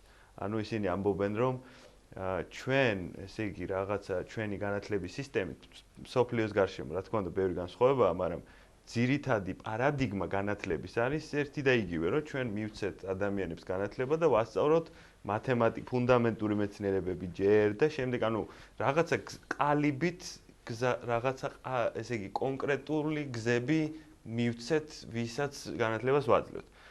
ესენი ამბობენ და მათ შორის ძალიან ბევრი დამსახურებული ლექტორია. ამბობენ, რომ დაიწყეს გამოკვლევა ბავშვებით და განსაკუთრებით შეჩერდნენ ჰიპერაქტიურ ბავშვებზე, რომლებიც ხო ხდები, ცელქები, გიჟები, რომ ურევენ ყველაფერს, მაგრამ ესენი ამბობენ, რომ რაც უფრო ჰიპერაქტიურია ბავშვი, რაც უფრო ცელქია, რაც უფრო ამრევია, უფრო ნიჭიერია. რაც უფრო ენერგიულია, მაგას შეიძლება აღნიშნოს, რომ უფრო საყურადღებოა ცელქი ბავშვიო. და რა თქმა უნდა გავზრდიდი მასწავლებლის როლს რა. ერთი არის რომ დასაჯო და გააფუჭო რა ამ სიტყვის პირდაპირ მნიშვნელობით, რომ აი გაუფუჭო მას რაღაცა მომავალი, იმიტომ რომ აი რეფლექსი გაუჩნდეს, რომ რამე ესეთი ჩემი ენერგია რომ დავხარჯო, იმ წამსვე დასჯა მელის რა. აი რაღაცნაირად ძალიან ცუდი იქნება მგონი ამის. და მეორეა რაღაცა გარემოში მოხდეს ისეთში მასწავლებელმა სხვა მოსწავლეებმა სკოლამ ოჯახმა რა თქმა უნდა შეუქმნას ისეთი გარემო სადაც მისი ენერგია წარიმართება მისთვისვე სასურველი გზით და ამ ეს პრეზენტაცია რო ახსენე ერთ-ერთი მაგალითია ასეთი რომ ესე იგი ასეთი გოგოს შემთხვევა ქონდათ ერთ-ერთ სკოლაში რომლის დირექტორი იყო ამ მოძრაობის წევრი რომლებიც ამბობენ რა იცი ახლა ბევრს არ გავაგრძელებ მოკლედ ვიტყვი რომ რატო არ ვიწყებთ ჩვენ განათლებას ცეკვით ანუ ცეკვა უნდა იყოსო ჩვენ ხო მარტო თავი არა გვაქვს რა ტანი გვაქვს ყველა ადამიანს და მოდი განათლება ცეკვით დავიწყოთ ბავშვებს ყველა ბავშვს ცეკვა უხარია და მათემატიკა ყველა ბავშვს თავიდანვე ესეთი ტვინში ჩაჭედილი ესე ადვილად არ ვრცელდებაო რა და მოკლედ ერთი გოგოს შემთხვევა იყო პატარა ესე იგი და ისე რა ქვია elementary დაწყებითი კლასის რა როდესაც ვერ აჩერებდნენ ამ გოგოს რა ყველას გვინახავს ესეთი ბავშვი ხო ყველა კლასშია და ყველა ვიცით ასეთი ბავშვები შესაძლოა ვერ აჩერებენ ამ გოგოს და არის ჰიპერაქტიური ბავშვების კატეგორია რომელსაც წამლებს ასმევენ რომ დაწყნარდნენ რომ ესე იგი რაღაცა სედატივებს რომ მასთან ტვინი დაუწყნარდეთ და უფრო წყნარად მოიქცნენ მაგრამ ამ დირექტორმა რა თქმა უნდა ხო რომ უფრო კომფორტულად იგრძნოს თავი ან საქანს ხელში შეუქმნის შეუშლის და მოკლედ ამ დირექტორმა ეს გოგო აი ესეთი ეგრეთ წოდებული ბჭყალებში პრობლემატური მოსწავლე შეიყვანა თავის კაბინეტში და საბედნიეროდ ეს დირექტორი იყო ამ ახალი მოძრაობის წევრი და მოკლედ შეამჩნია რომ ეს ბავშვი ერთ ადგილზე ვერ ისვენებს რა ესეთი ნუ ჰიპერაქტიული ბავშვია ვერ ჯდება ერთ ყურადღების დეფიციტი აქვს რა თქმა უნდა მაგრამ მუსიკა ქონდა იქ რადიოში ჩართული და აი შეამჩნია რომ ფეხებს აყოლებს ამ მუსიკას რა. ანუ მუსიკაზე რეაგირებს ისე რომ აი მისი სამყარო თითქოს ეს მუსიკაა. ელაპარაკა მე არ გამორთო მუსიკა. ისე და ესე მოძრა თვითონაც ცეკვავდა ბჭყალებში და ანუ მოძრაობდნენ ერთად და ესე შედგა მათი საუბარი ამ ფორმით შედგა. არა მიღებული სტერეოტიპული ფორმით რომ დაჯექი ახლა შენ და შენ მომისმინე მე რასაც გეტყვი და ის გააკეთე, არამედ თვითონაც მოძრაობ. გამოვიდა ეს დირექტორი და თქვა რომ ეს ბავშვიო, არაფერი პრობლემური ამ ბავშვს არ აქვს. ეს არის ცეკვაზე ატარეთო რა, ეს ბავშვი ურჩია მშობლებს. დღეს ეს ქალი არის ერთ-ერთი ცნობილი საცეკვაო სტუდიის ხელმძღვანელი ქალი ნიუ-იორკში, რომელიც რაღაცა პრემია აიღო, მოკლედ ზუსტად ბევრი რამე არ ვიცი, მაგრამ კატებს ასწავლა ცეკვა. ანუ რაღაცა ესეთ ხო, ცხოველს ასწავლა, ანუ რაღაცა სინქრონი გააკეთა კატებისგან ცეკვის რა. ანუ ხვდებით ხო ისიც გმამიდა რომ მე მგონი გაგრძელება თქვენ რასაც ამბობდით რა. და ძალიან მნიშვნელოვანია გაგრძელება. შეიძლება ვალაპარაკოთ მასწავლებლებისთვის. შეიძლება. და მე დავამატებდი ხალხთან ბატონ დავითმა ერთ-ერთი პირველი სკოლა იყო ცეკვის სწავლა შემოიღო თავის სკოლაში და მე სხვა სკოლებში ახლა გადავიდე ეს ისე რა ტრადიცია. ძალიან საინტერესო საკითხებს შეეხო ბატონი დავითი, დათო. და აი რა თქმა უნდა, გავიხსენოთ ძველ ბერძნული გიმნაზიები, სადაც უნიკალურ და უნივერსალურ განათლებას აძლევდნენ, იყო სპორტის ფაქტიურად ყველა სახეობა, გარდა ვთქვათ ფილოსოფიისა, მათემატიკისა და ასე შემდეგ. რა თქმა უნდა, ჩვენ ამ იდეალისგან საკმაოდ დაცილებულები ვართ, შეიძლება ასე ითქვას, ჰარმონიულ განვითარებას გულისხმობს, რომელიც ფიზიკურ აღზრდასაც გულისხმობს და ვთქვათ მენტალური თვისებების ფორმირებასაც. რა თქმა უნდა, კიდევ ერთი საკითხი იყო ძალიან მნიშვნელოვანი აქ წამოჭრილი, ინდივიდუალური მიდგომა. ბავშვებისადმი რომ ყველა ბავშვთან უნდა ინდივიდუალურად მიხვიდე, როგორც პედაგოგი, როგორც აღმზრდელი, ძალიან რთულია ეს, რა თქმა უნდა. მით უმეტეს როცა ჯგუფში გიზის, მეგობრს ხო ლექტორი ვამბობ, ვთქვათ 100 კაცი მყავს თითო დისციპლინაში. წარმოიდგინეთ რა რთულია ეს, მაგრამ სხვა გამოსავალი არ არის, ალბათ დამეთანხმებით, რომ ინდივიდუალური მიდგომა არის ფაქტობრივად შეუცვლელი, ხო? იდე იყო აქ ლაპარაკი, არ მინდა დავტოვო უყურადღებოდ ეს საკითხი, ვთქვათ განსხვავებული სქესის ვთქვათ ბავშვებთან, ხო? ბატონო ოთარ თქვენ შეეხეთ ამ საკითხს. წამოჭერით ეს საკითხი, ვთქვათ აი გენდერთან მიმართებაში როგორ აქაც იცით რა არის, აი ვთქვათ რომელ კულტურას მივეკუთვნებით. კიდევ ისმის ეს საკითხი, იმიტომ რომ ვთქვათ დასავლურ კულტურაში მიდგომა არის აბსოლუტურად იდენტური. არაფერი მნიშვნელობა გენდერს, ისე როგორც რასას არ აქვს. მნიშვნელობა არ აქვს და ერთნაირად ასე ვთქვათ მიყვებიან აი ბავშვების განსხვავებული გოგონებისა და ბიჭების. სტერეოტიპი რამდენად მუშაობს ცალკე თემა, მაგრამ როგორც არ უნდა შევხედოთ ამ საკითხს, არსებობს განსხვავებული სოციალური როლები, ალბათ დამეთანხმებით, ხომ? როდესაც გოგონა იზრდება, ის ხდება დედა და როცა ბიჭი იზრდება, ის ხდება მამა და ფაქტიურად მათ მაინც განსხვავებული სოციალური მეტნაკლებად, თუმცა დღესდღეობით ხდება ეგრეთ წოდებულ პოსტფემინისტურ ერაში, მიჭირს ამ სტუდიაში ამ თემას ლაპარაკი, მაგრამ როლები მაინც არის პრინციპში გათანა. წინათ ხელმძღვანელი არ იყო ქალი, ხო მართალია, ფაქტია რა და ბევრი როლი ქალისთვის იყო სრულიად უცხო და მიუღებელიც კი და დასაგმობიც კი. და დღეს ხდება ამ როლების თუმცა რა შორსაც არ უნდა წავიდეთ, ქალი უნდა იყოს დედა და თან ვალდებულია და პასუხისმგებელია იყოს კარგი დედა. ამას ის ვერ გაექცევა და მამაკაცი ვალდებულია იყოს მამა. ასე რომ განსხვავება მაინც ფაქტიურად აღზრდის პროცესში უნდა იყოს.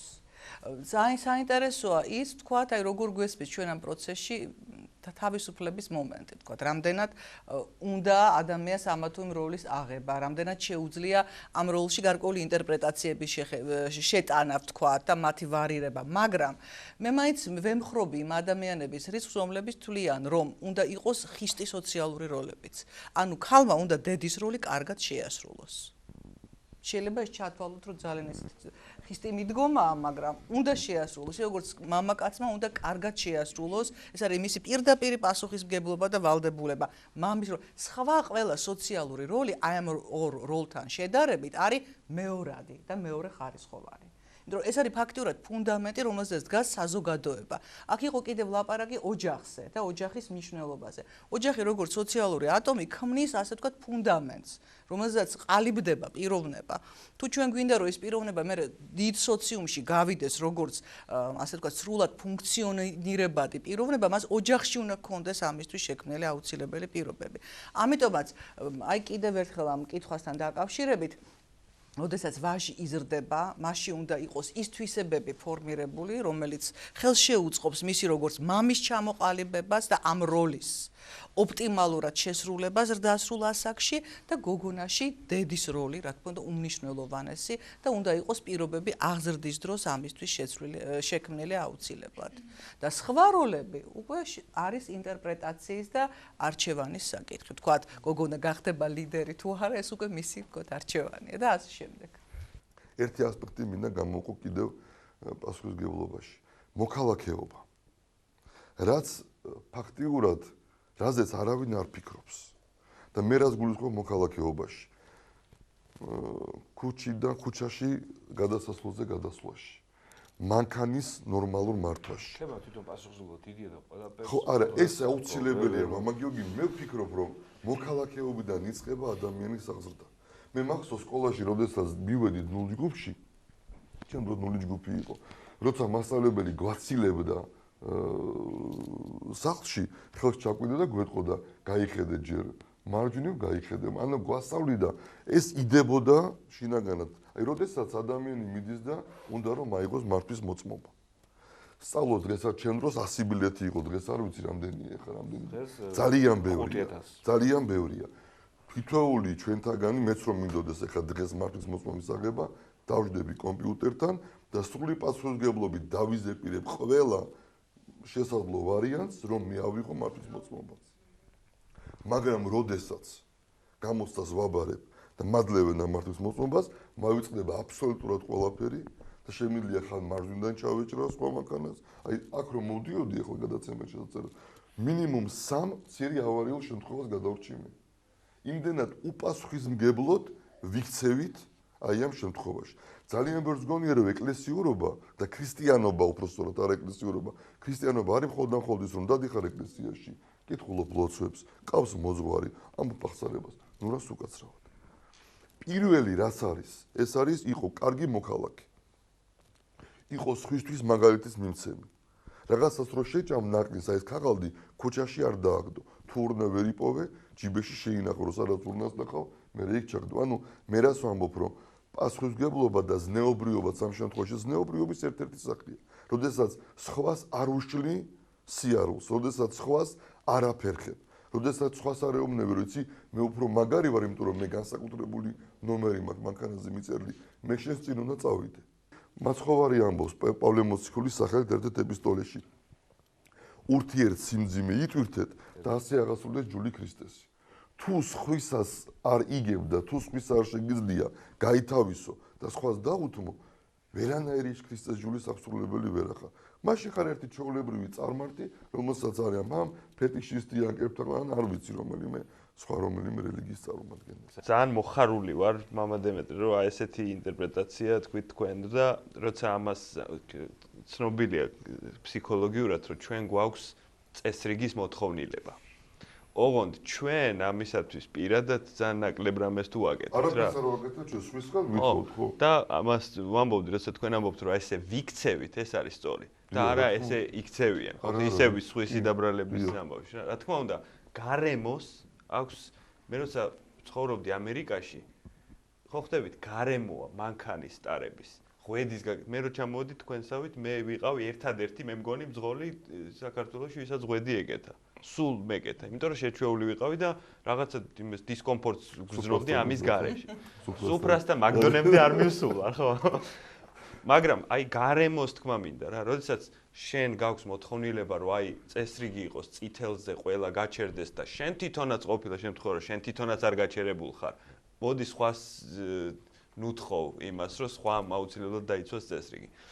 ამერიკაში, ევროპაშიც, ისეთ ქალაქებში, მოწესრიგებული მოძრაობის ქალაქებში, ჩვენ ნახულობთ იმას, რომ ადამიანებს ერთმანეთს უთმობენ. და ფეხით მოსიარულე, რომ ეს არის, რა ქვია, პრიორიტეტია. მანქანები უთმობენ ადამიანებს. როდესაც თქვა არ არის შუქნიშანი, ეს იყო ჩემთვისაც შოკი, როცა შუქნიშანი არ არის და ადამიანს უნდა რომ გადავიდეს და დგას. მანქანები ჩერდება და ადამიანი და გადადის. თუ ერთ ჩაჭრას გავაკეთებ, მაპატია არ დამავიწყდეს. პირველი აი მსგავსი გაუგნება ჩემი შუქნიშანზე წითელზე რო გაჩერდა მანქანა, იმ პერიოდში, როდესაც აქ შუქნიშნებიც არ მუშაობდნენ და არაფერი არ კეთდებოდა, ვიყავით წასული ოფიციალური დელეგაცია, უწმეს ვახლდი, კვიპროსზე ვიყავით წასული. მე რატომ ვუსვამ ხას კვიპროს და არა სიტყვაზე ან ამერიკას ან დიდ ბრიტანეთს? კვიპროსი არის ქვეყანა, რომელიც სულ რაღაც 40 წლის უკან სახედრებით გადაადგილდებოდნენ. იქ არ არსებობდა არანაირი კულტურა, ვიდრე არ დამყარდა დიდი ბრიტანეთის პროტექტორატი. ამის შემდეგ ჩამოყალიბდნენ და რა მოხდა ახლა? გვიანი იყო უკვე, სანამ დავწვებოდი, ვიდრე დავწვებოდი, გამოვედი აივანზე და ჰაერს სუნთქავდი. დავინახე, მანქანა არ მოძრაობს არაფერი, არის აბსოლუტური სიჩუმე, სიმშვიდე, ზემოთა მხრიდან წამოვიდა ერთი მანქანა, მოდიოდა და ვხედავ, რომ იქ უკვე მწვანემ დაიწყო ციმციმი, უნდა აინთოს წითელი. და ცენტრალურ ტრასაზე, მაგისტრალზე არც ერთი მანქანა არ მოძრაობს. ხო ვფიქრობ, რას იზამს ეს მანქანა? და ვუყურე, გაჩერდა წითელზე, არც ერთ მანქანას იქით არ გაუვლია. აენთო მას მწვანე და წავიდა. აი მაშინ ვთქვი, რა გვჭირს, რატო არ უნდა გავაკეთოთ ანალოგიური? და მე პირადად მაგალითად არ ვიცი, აი ამაყი ვარ, რომ ვჩერდები წითელზე, მართლა ამაყი ვარ. რომ ველოდები, ეხლა მომწონს ეს smart შუქნიშნები როა, რომ წითლიდან რო პირდაპირ მწვანე ინთება და ყვითელზე რო არ გისიგნალებენ, ჩქარა გამატარესაც სად გეჩქარება. მაქსიმუმ 3 წუთი მოიგო მეტი ხო? მეც დამცინიან, რომ წითელზე ვჩერდები, დამცინოდნენ. ეხლა და ღვედზე თქვენ მართალი თქვით რა, რომ თითქოს ხო რაღაცა სტერეოტიპულად მოიცა რა ღვედი ეხლა ჩვენ ქართველები, მაგრამ როგორც კი ეს წესია და დაჯარიმდები, ანუ ხანდახან ესენი საჭირო ამის ხაზგასმა მინდოდა რა. ერთი მომენტი, ჩვენ ფაქტობრივად საუბრობდით სოციალური ნორმების გათავისებაზე. ეს კონკრეტული მაგალითი იყო შუქნიშანი, თუ რეალურად არის სოციალური ნორმები, თქვათ, რაც მუშაობს მოცემულ საზოგადოებაში, რამდენად არის გათავისებული ჩვენს მიერ. და ნუ ალბათ კი არა პირდაპირ პასუხისმგებლობასთან არის დაკავშირებული ეს ფენომენი. თქვათ, აღზრდისოს როგორ ხდება ამ სოციალური ნორმების მიწოდება და შემდგომ მათი დაკრისტალება, ასე ვთქვათ, თითოეულ ჩვენთაგანში. და აქ მე ერთი მინდა ვთქვა მეთოდი, რომელსაც ქვია დასწავლა მიბაძვით. ფაქტობრივად იყო ამაზე საუბარი, ჩვენ მე მგონი ვისაუბრეთ კიდეც, როდესაც ბავშვი აკეთებს იმიტაციას თავისი სოციალური წრის. თუ ის ხედავს, რომ ის გარშემო ყველა ჩერდება წითელზე, მაშინაც კი როდესაც მოძრაობა არ არის, ის როდესაც გაიზრდება და თავისი ავტომანქანა ექნება, რა თქმა უნდა, იგი ანუ ყველაზე კარგი დასწავლა არის დასწავლა მიბაძვით. როდესაც ბავშვი ხედავს ეტალონს და მოქმედებს ამ ეტალონის შესაბამისად. მით უფრო როდესაც ეტალონი არის მისი საკუთარი დედა ან მამა. ჩვენგან განსხვავებით, რატომღაც უფროსებმა მიიჩნიეს, რომ პასუხისმგებლობა ყალიბდება დაბადებიდანვე. ამას აზრებას ვეთანხმები სრულიად, მაგრამ ვფიქრობ, რომ დაბადებიდან გარდატეხის ასაკამდე ხდება პასუხისმგებლობის ეტაპობრივი ჩამოყალიბება, რომელსაც ჩვენზე ახდენენ ჩვენი მშობლები. ანუ მათი დახმარებით გვიყალიბდება ეს პასუხისმგებლობა, მაგრამ უკვე გარდატეხის ასაკში გრძნობთ პასუხისმგებლობას საკუთარი თავის მიმართ, რაც არის ყველაზე მნიშვნელოვანი. თუ ჩვენ ვერ ვიგრძნით პასუხისმგებლობას საკუთარი თავის მიმართ, ვერც ვალდებულებას ვიგრძნობთ ნებისმიერ მესთან დაკავშირებით ვერც მეგობრებთან. ანუ აქედან გამომდინარე ეს თავისუფლების ამბიციაც, სურვილიც გვიჩნდება მხოლოდ იმის შემდეგ, როდესაც პასუხისმგებლობას გრძნობთ საკუთარ ქმედებებზე. ანუ დაბადებიდან გარდატეხის ასაკამდე ალბათ ძირითადად ჩვენს ქმედებებზე პასუხისმგება უწევთ მშობლებს. ანუ ამიტომ ვთვლი, რომ პასუხისმგებლობა ყალიბდება გარდატეხის ასაკში, როდესაც ამ ასაკიდან მე პირადად ვიგრძენი პასუხისმგებლობას საკუთარი თავის მიმართ და მზად ვარ იმისათვის, რომ ჩემს ქმედებებზე უკვე არა ჩემმა მშობლებმა აგონ პასუხი, არამედ ამის შემდეგ მე თვითონ მოგო პასუხი. პასუხისმგებლობა 7 წლის ასაკი ტყუილად არ ვახსენე, როდესაც ეკლესიურად ასე ეკლესიური თვალსაზრისით, რომ ადამიანი ახალგაზრდა, ანუ ბავშვი 7 წლის ბავშვია, იწყებს ახსარება რა არის? ახსარება ძალიან ბევრს გონია, მიხვიდე და მოუყვე უბრალოდ, რომ იმან ასე გააკეთა, მე ასე გავაკეთე, არა. ახსარება არის გაცნობიერება საკუთარი ნამოქმედარის. რა დავაშავე? მიდიხარ და ეუბნები, რომ მე ეს დავაშავე, ანუ აქედან უკვე 7 წლისას უკვე ეს უნდა გქონდეს გაცნობიერებული და აქედან უკვე იწყება მე ჩამოყალიბება. ადამიანი არის თავისუფალი მაშინ, როდესაც გააჩნია სამსახურია, არის განათლებული, მიღებული აქვს საკმარისად დიდი განათლება იმისა, რომ აგოს თავის შედეგზე აიღოს პასუხი და პასუხისმგებლობა იმაზე, რასაც გააკეთებს ხოლმე და რაც შეეხება პასუხისმგებლობის გრძნობაზე, თითქმის ყველა ადამიანს გააჩნია ეს რაღაც ყველა საკითხთან დაკავშირებით, ზოგისთვის ძალიან რეცესიულია, ზოგისთვის ძალიან დომინანტური, ესე რომ ვთქვათ, მაგრამ გააჩნია რაც მთავარია და იმის გამოსწორება, რომ ყველა საკითხის მიმართებაში ქონდეს პასუხისმგებლობა შესაძლებელია. თუ მოვინდომებთ, არ არის აქ ქართველობა არაფერ შუაშია, უბრალოდ ადამიანზეა დამოკიდებული. თუ გვინდა გავაკეთებთ, ეს უბრალოდ ჩვენი ბრალია უკვე და ჩვენზეა დამოკიდებული ყველაფერი. ერთი რამ მინდა გითხრათ, როცა ჩვენ თქვენზე პატარები ვიყავით, თქვენ ჩვენზე ბევრად კარგები ხართ, ბევრად უკეთესი თაობაა.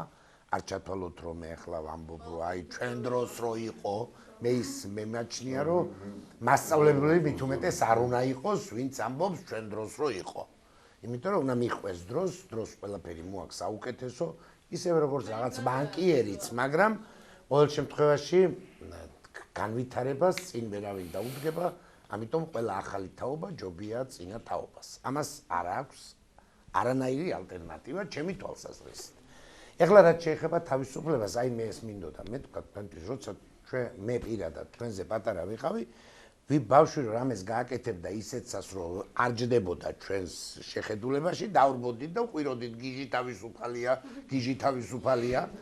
აი ეხლა მე ესე მეჩვენება, რომ ადამიანების ერთმა ნაწილმა ეს თავისუფლება, ადამიანი უნდა იყოს თავისუფალი, ამბობენ.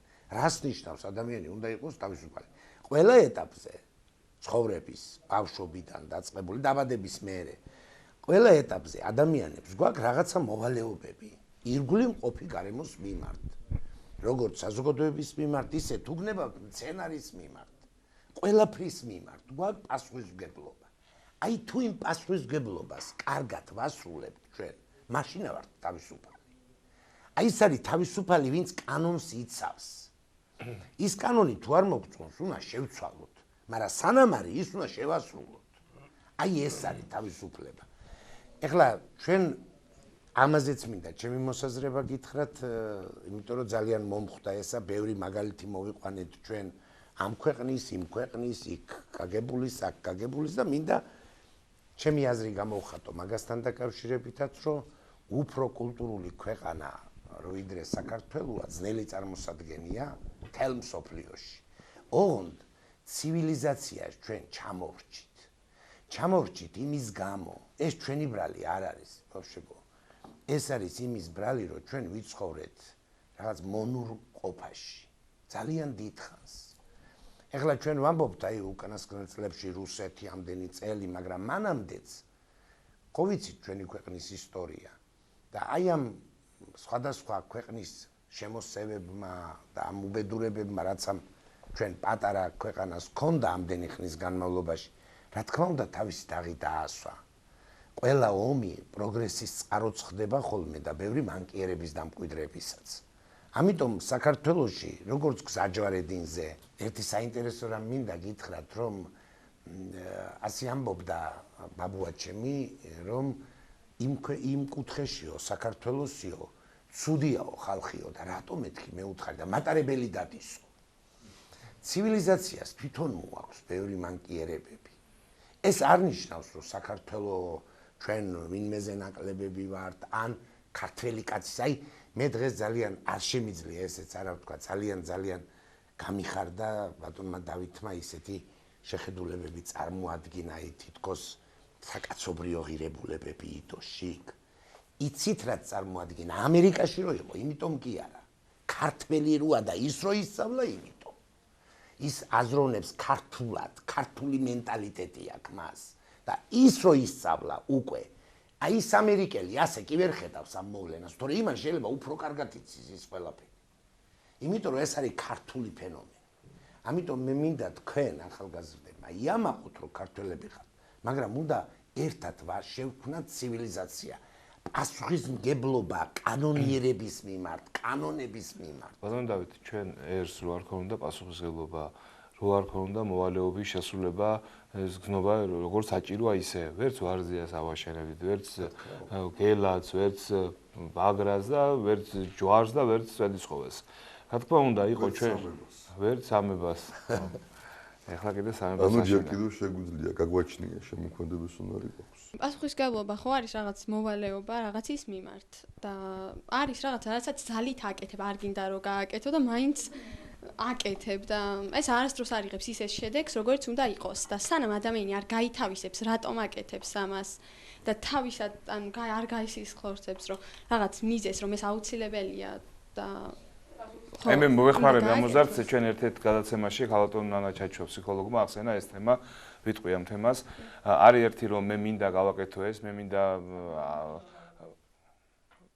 მანქანა მე მინდა სახლი მე მინდა სახელი და ნუ მე მინდა დასვენება მე მინდა თავისუფლად რო ვატარო არის მეორე სფერო უნდა გავაკეთო უნდა აუდგე უნდა შევძლო მე უნდა ეს არის მეორე სფერო არის მესამე რომ ესე იგი და მეორე სფეროს ამის თქვა მინდა რომ არ არის თავისუფლება ეს არის სხვის დასანახად გაკეთებული რამ რომ აი შეიძლება სხვა რას იტყვის და ამიტომ აკეთებ და ყველაზე სწორი არის მესამე რომ მე სწორედ ის მინდა რაც უნდა მინდოდეს აი როცა შენ გინდა ის რაც არის საერთოდ არ არის ყოველთვის ასე ყოველთვის კი არა უმრავლეს შემთხვევაში არ არის ვაკეთებ ჩემი საქმიანობის 50%-ს ვაკეთებ იმას რასაც მიყვარს მაგრამ სამწუხაროდ მეორე 50%-ს ვაკეთებ იმას რაც უნდა გავაკეთო მაგრამ ამას ვერ გაიქცევი თუ საუბარია იმაზე რომ რა არის სრული თავისუფლება ეს არის. რა თქმა ეს არის იდეალური ვარიანტი. შეიძლება ვიტყვი. ერთ ვიტყვი აი გამომდის ის უფრო რაც მიყვარს, რა თქმა უნდა.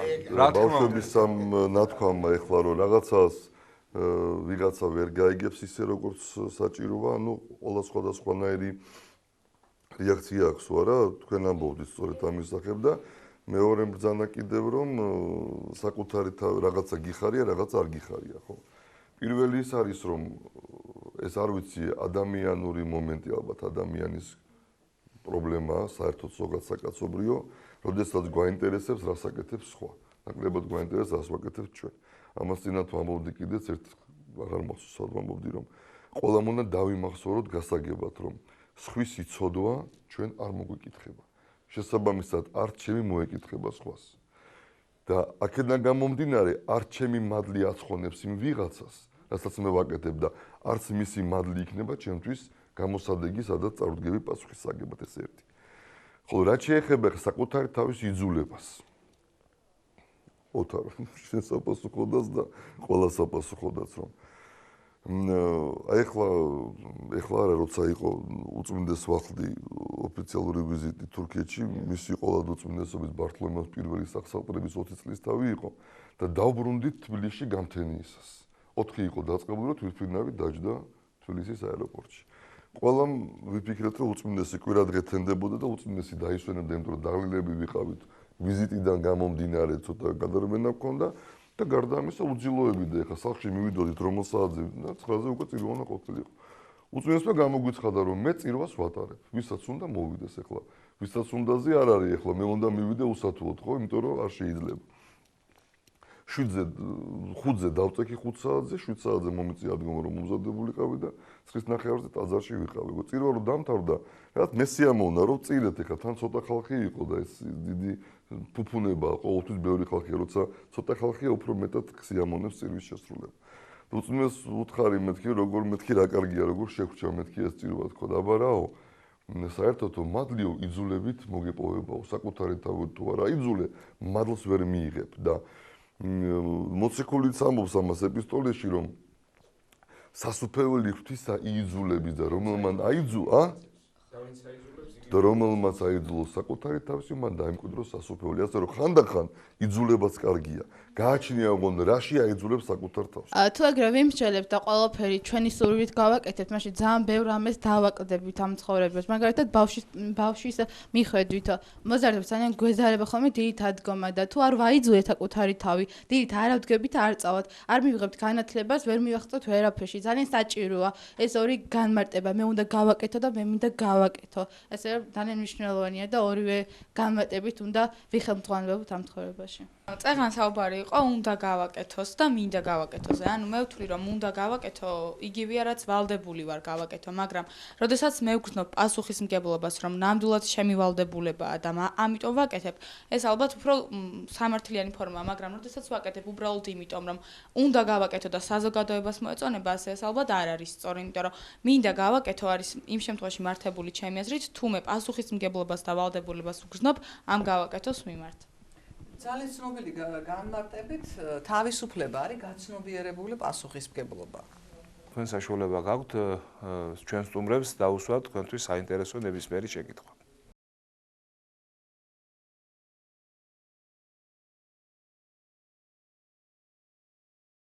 როგორია ეს ცნობილი რო ხარ ქუჩაში დადიხარ გცნობენ და რა ვიცი აი როგორ შეგძენ კარგია ცუდია შეუქმნია პრობლემები მე მგონი უპრიანი იქნება ჩემზე ადრე ცნობილი დათო გოგიჩაიშვილი გახდა და მას მოусმინოთ თუ შეიძლება არა მე დაუთმობდი სიტყვას ოთარს ორივეს გისმენთ ჩემზე გაცილებით ცნობილია კარგია ძალიან სასიამოვნოა ხა ადამიანს შენ დანახვაზე რო ეღიმება და რაღაც დადებითი ემოცია აქვს ეხლა მე იციან ხოლმე თქმა რომ აი მომისმენია მე და წამეკითხავს კიდევაც რომ აი ვიცი და ეს ცოტა გამაღიზიანებელია და რაღაცა იტყუება ყველა ვინც ამას ამბობს აბსოლუტურად ეს არის ძალიან დიდი ტყუილი იმიტომ რომ არ არსებობს როგორ შეიძლება რომ მომხომე და მართლა არ ვიტყუები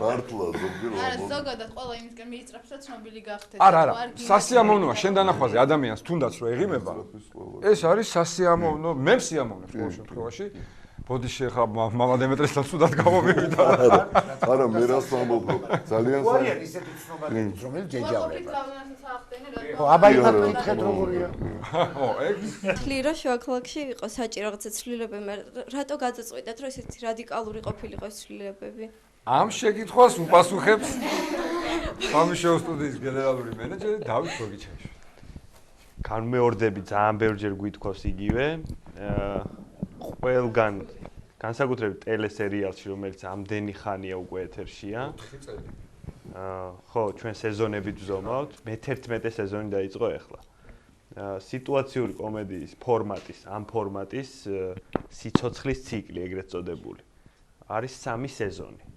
სოფლიოში არა მარტო ჩვენთან ანუ ითვლება რომ 3 სეზონი საშუალოდ ცოცხლობს ესეთი ფორმატი ზოგი 2 ზოგი 5 მაგრამ ყველა სერიალი რო შეკრიბოს 3 სეზონი ჩვენ გავაკეთეთ 10 სეზონი ფრენცი იყო ლეგენდა ამერიკის ტელეინდუსტრიაში 11 სეზონი იყვნენ ეთერში მაგრამ ერთი სერია კვირაში 26 წუთი ჩვენ ვაკეთებთ 2 სერიას კვირაში 40-დან 45 წუთამდე ანუ ერთი ფრენცი გავიარეთ უკვე სერიების რაოდენობით რა ეხლა როცა ლაპარაკია ცვლილებებზე ხო თავიდან როცა შუაქალაქი იწყებოდა პირველი სეზონი ოთარი და მეთანხმება რომ ჩვენ გვიჭირდა რეიტინგებში იმიტომ რომ სერიალია ისეთი რომ უნდა შეეჩვიო პერსონაჟში უნდა ან ვერ უნდა აიტანო ვიღაცა ან ძალიან უნდა შეგიყვარდეს ან უნდა ამოიცნო შენი მეზობელი მეგობარი ნათესავი და ასე შემდეგ ამას ჭირდება დრო ეს არ არის მაგალითად ღამის შოუ ოთარის ღამის შოუ არის რომ ეს გადაცემა შეგიძლია თქვა იმიტომ რომ იწყება და მთავრდება ხო შეგიძლია თქვა რომ ეს კონკრეტული გადაცემა მომეწონა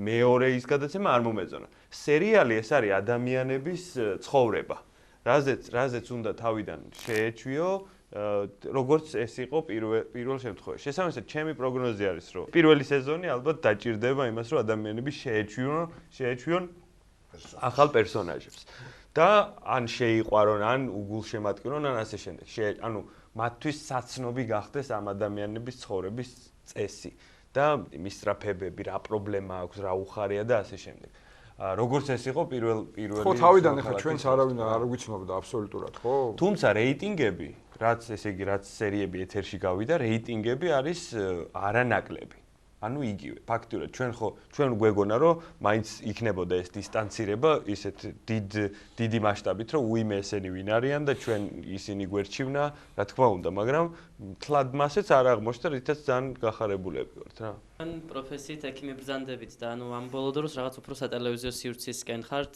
გადახრე რამდენი წელია რაც ანუ სატელევიზიო სივრცემ უფრო დაგაინტერესათ და ეხლა თუ მოღვაწეობთ სამედიცინო სფეროში ჩემო კარგო რომ ეს შენ ხედავ უფრო სატელევიზიო სივრცეში და მე წაგიყვან დილას შენ კლინიკაში ჩემთან ერთად იმოძრავე მთელი დღე ჩემ პაციენტებთან ერთად და მე მკითხე რამდენი ხანი ვარ იქ და იქ კამერები არა იქ კამერები არა არ დაყვება ბატონო 4 წელია რაც ვარ ტელესივრცეში ეს არის ღამის შოუ სტუდიის დამსახურება პირველად გამოვჩნდი სერიალში შუაქალაქში ეს იყო 2007 წელს და 4 წელია არა მე თვითონ შევცდი მე თვითონ 4 წელია 4 წელია და მინდა გირით გითხრათ რომ ძალიან საინტერესო 4 წელი იყო ჩემთვის და მომავალშიც ძალიან საინტერესო რაღაცებს გეგმავთ და მაინტერესებს. მოკლედ აი ამ საქმის კეთება ძალიან მიყვარს. ბატონო, მაგრამ ექიმობისთვის უარი არ უთქვამს. პირველი 50%. ეს არის ამ 50%-ის ხო, რა თქმა უნდა, ექიმობა და დღამიშოუ სტუდიაში მუშაობა შეადგენს 25% ჩემი კარგი 50%-ის. ხო, მაგრამ დღამიშოუ სტუდიაშიც არანაკლები სამედიცინო პრაქტიკა აქვს. იმიტომ კი, ბევრჯერ მოსულან პაციენტი დამიბარებია ჩხეიძეების დეკორაციაში რენტგენის ფირით კი ეგრეც ყოფილა. მე მოხსეს ეს შეკითხვა, რაიმე ახალი პროექტის გაკეთებას ხომ არაპირე. იმისაც რომ იყოს კარგი, ძალიან ბევრი შრომა იდება ამაში. ეს მაყურებლისთვის რა თქმა უნდა ძალიან ადვილია. ხო, რა კარგია გოგონა გარეუბნიდან სერიალი. ყოველდღე რო იყოს არ შეიძლება? ყოველდღე ქერა ერთ ძლივს ვასწრებთ კვირაში რომ ერთი რო ეთერში გავიდეს, იმდენი სცენა, იმდენი ლოკაცია, ასევე შუა ქალაქშიც ყოველთვის იყო რომ რა კარგია, აი გამეორებები რო გადის ყოველდღე ახლებიც კაცო ყოველდღე გააკეთეთ ეს ხო ის არის რა ქვია.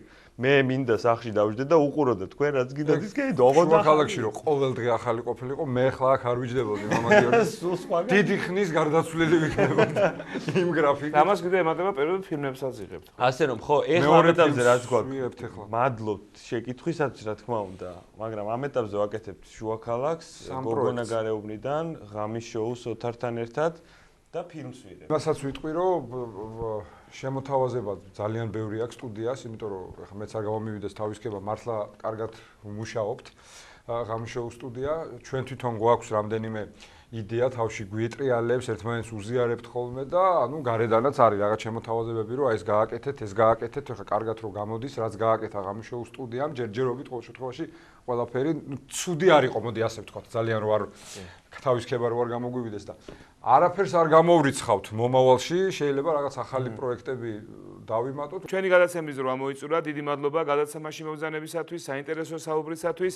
მე ტელემაყურებელს შევახსენებ, რომ ეს იყო გადაცემა გავიცნოთ ჩვენი შვილები, ჩვენამით გემშვიდობებით მომავალ ოთხშაბათამდე ზუსტად ამ დროს შევხვდებით ერთმანეთს. დედა ეკლესია თითოეულ თქვენგანს ელის. მერთვა დაგლოცოთ და გაგახაროთ. გადაცემის სპონსორია კერძო სკოლა ლიცეუმი კვირიკე. სკოლა ლიცეუმი კვირიკე. მომავლის საქართველოსთვის. ალექსანდრე ყაზბეგის 47. საქართველო კლავაც აუცილებლად გადარჩება და გაბრწყინდება, მაგრამ ამას განახორციელებს ის თაობა, რომელიც ღვთისნების აღმსრულებელი და მისი მცნებების დამცველი იქნება. სრულიად საქართველოს კათოლიკოს პატრიარქი ილია მეორე.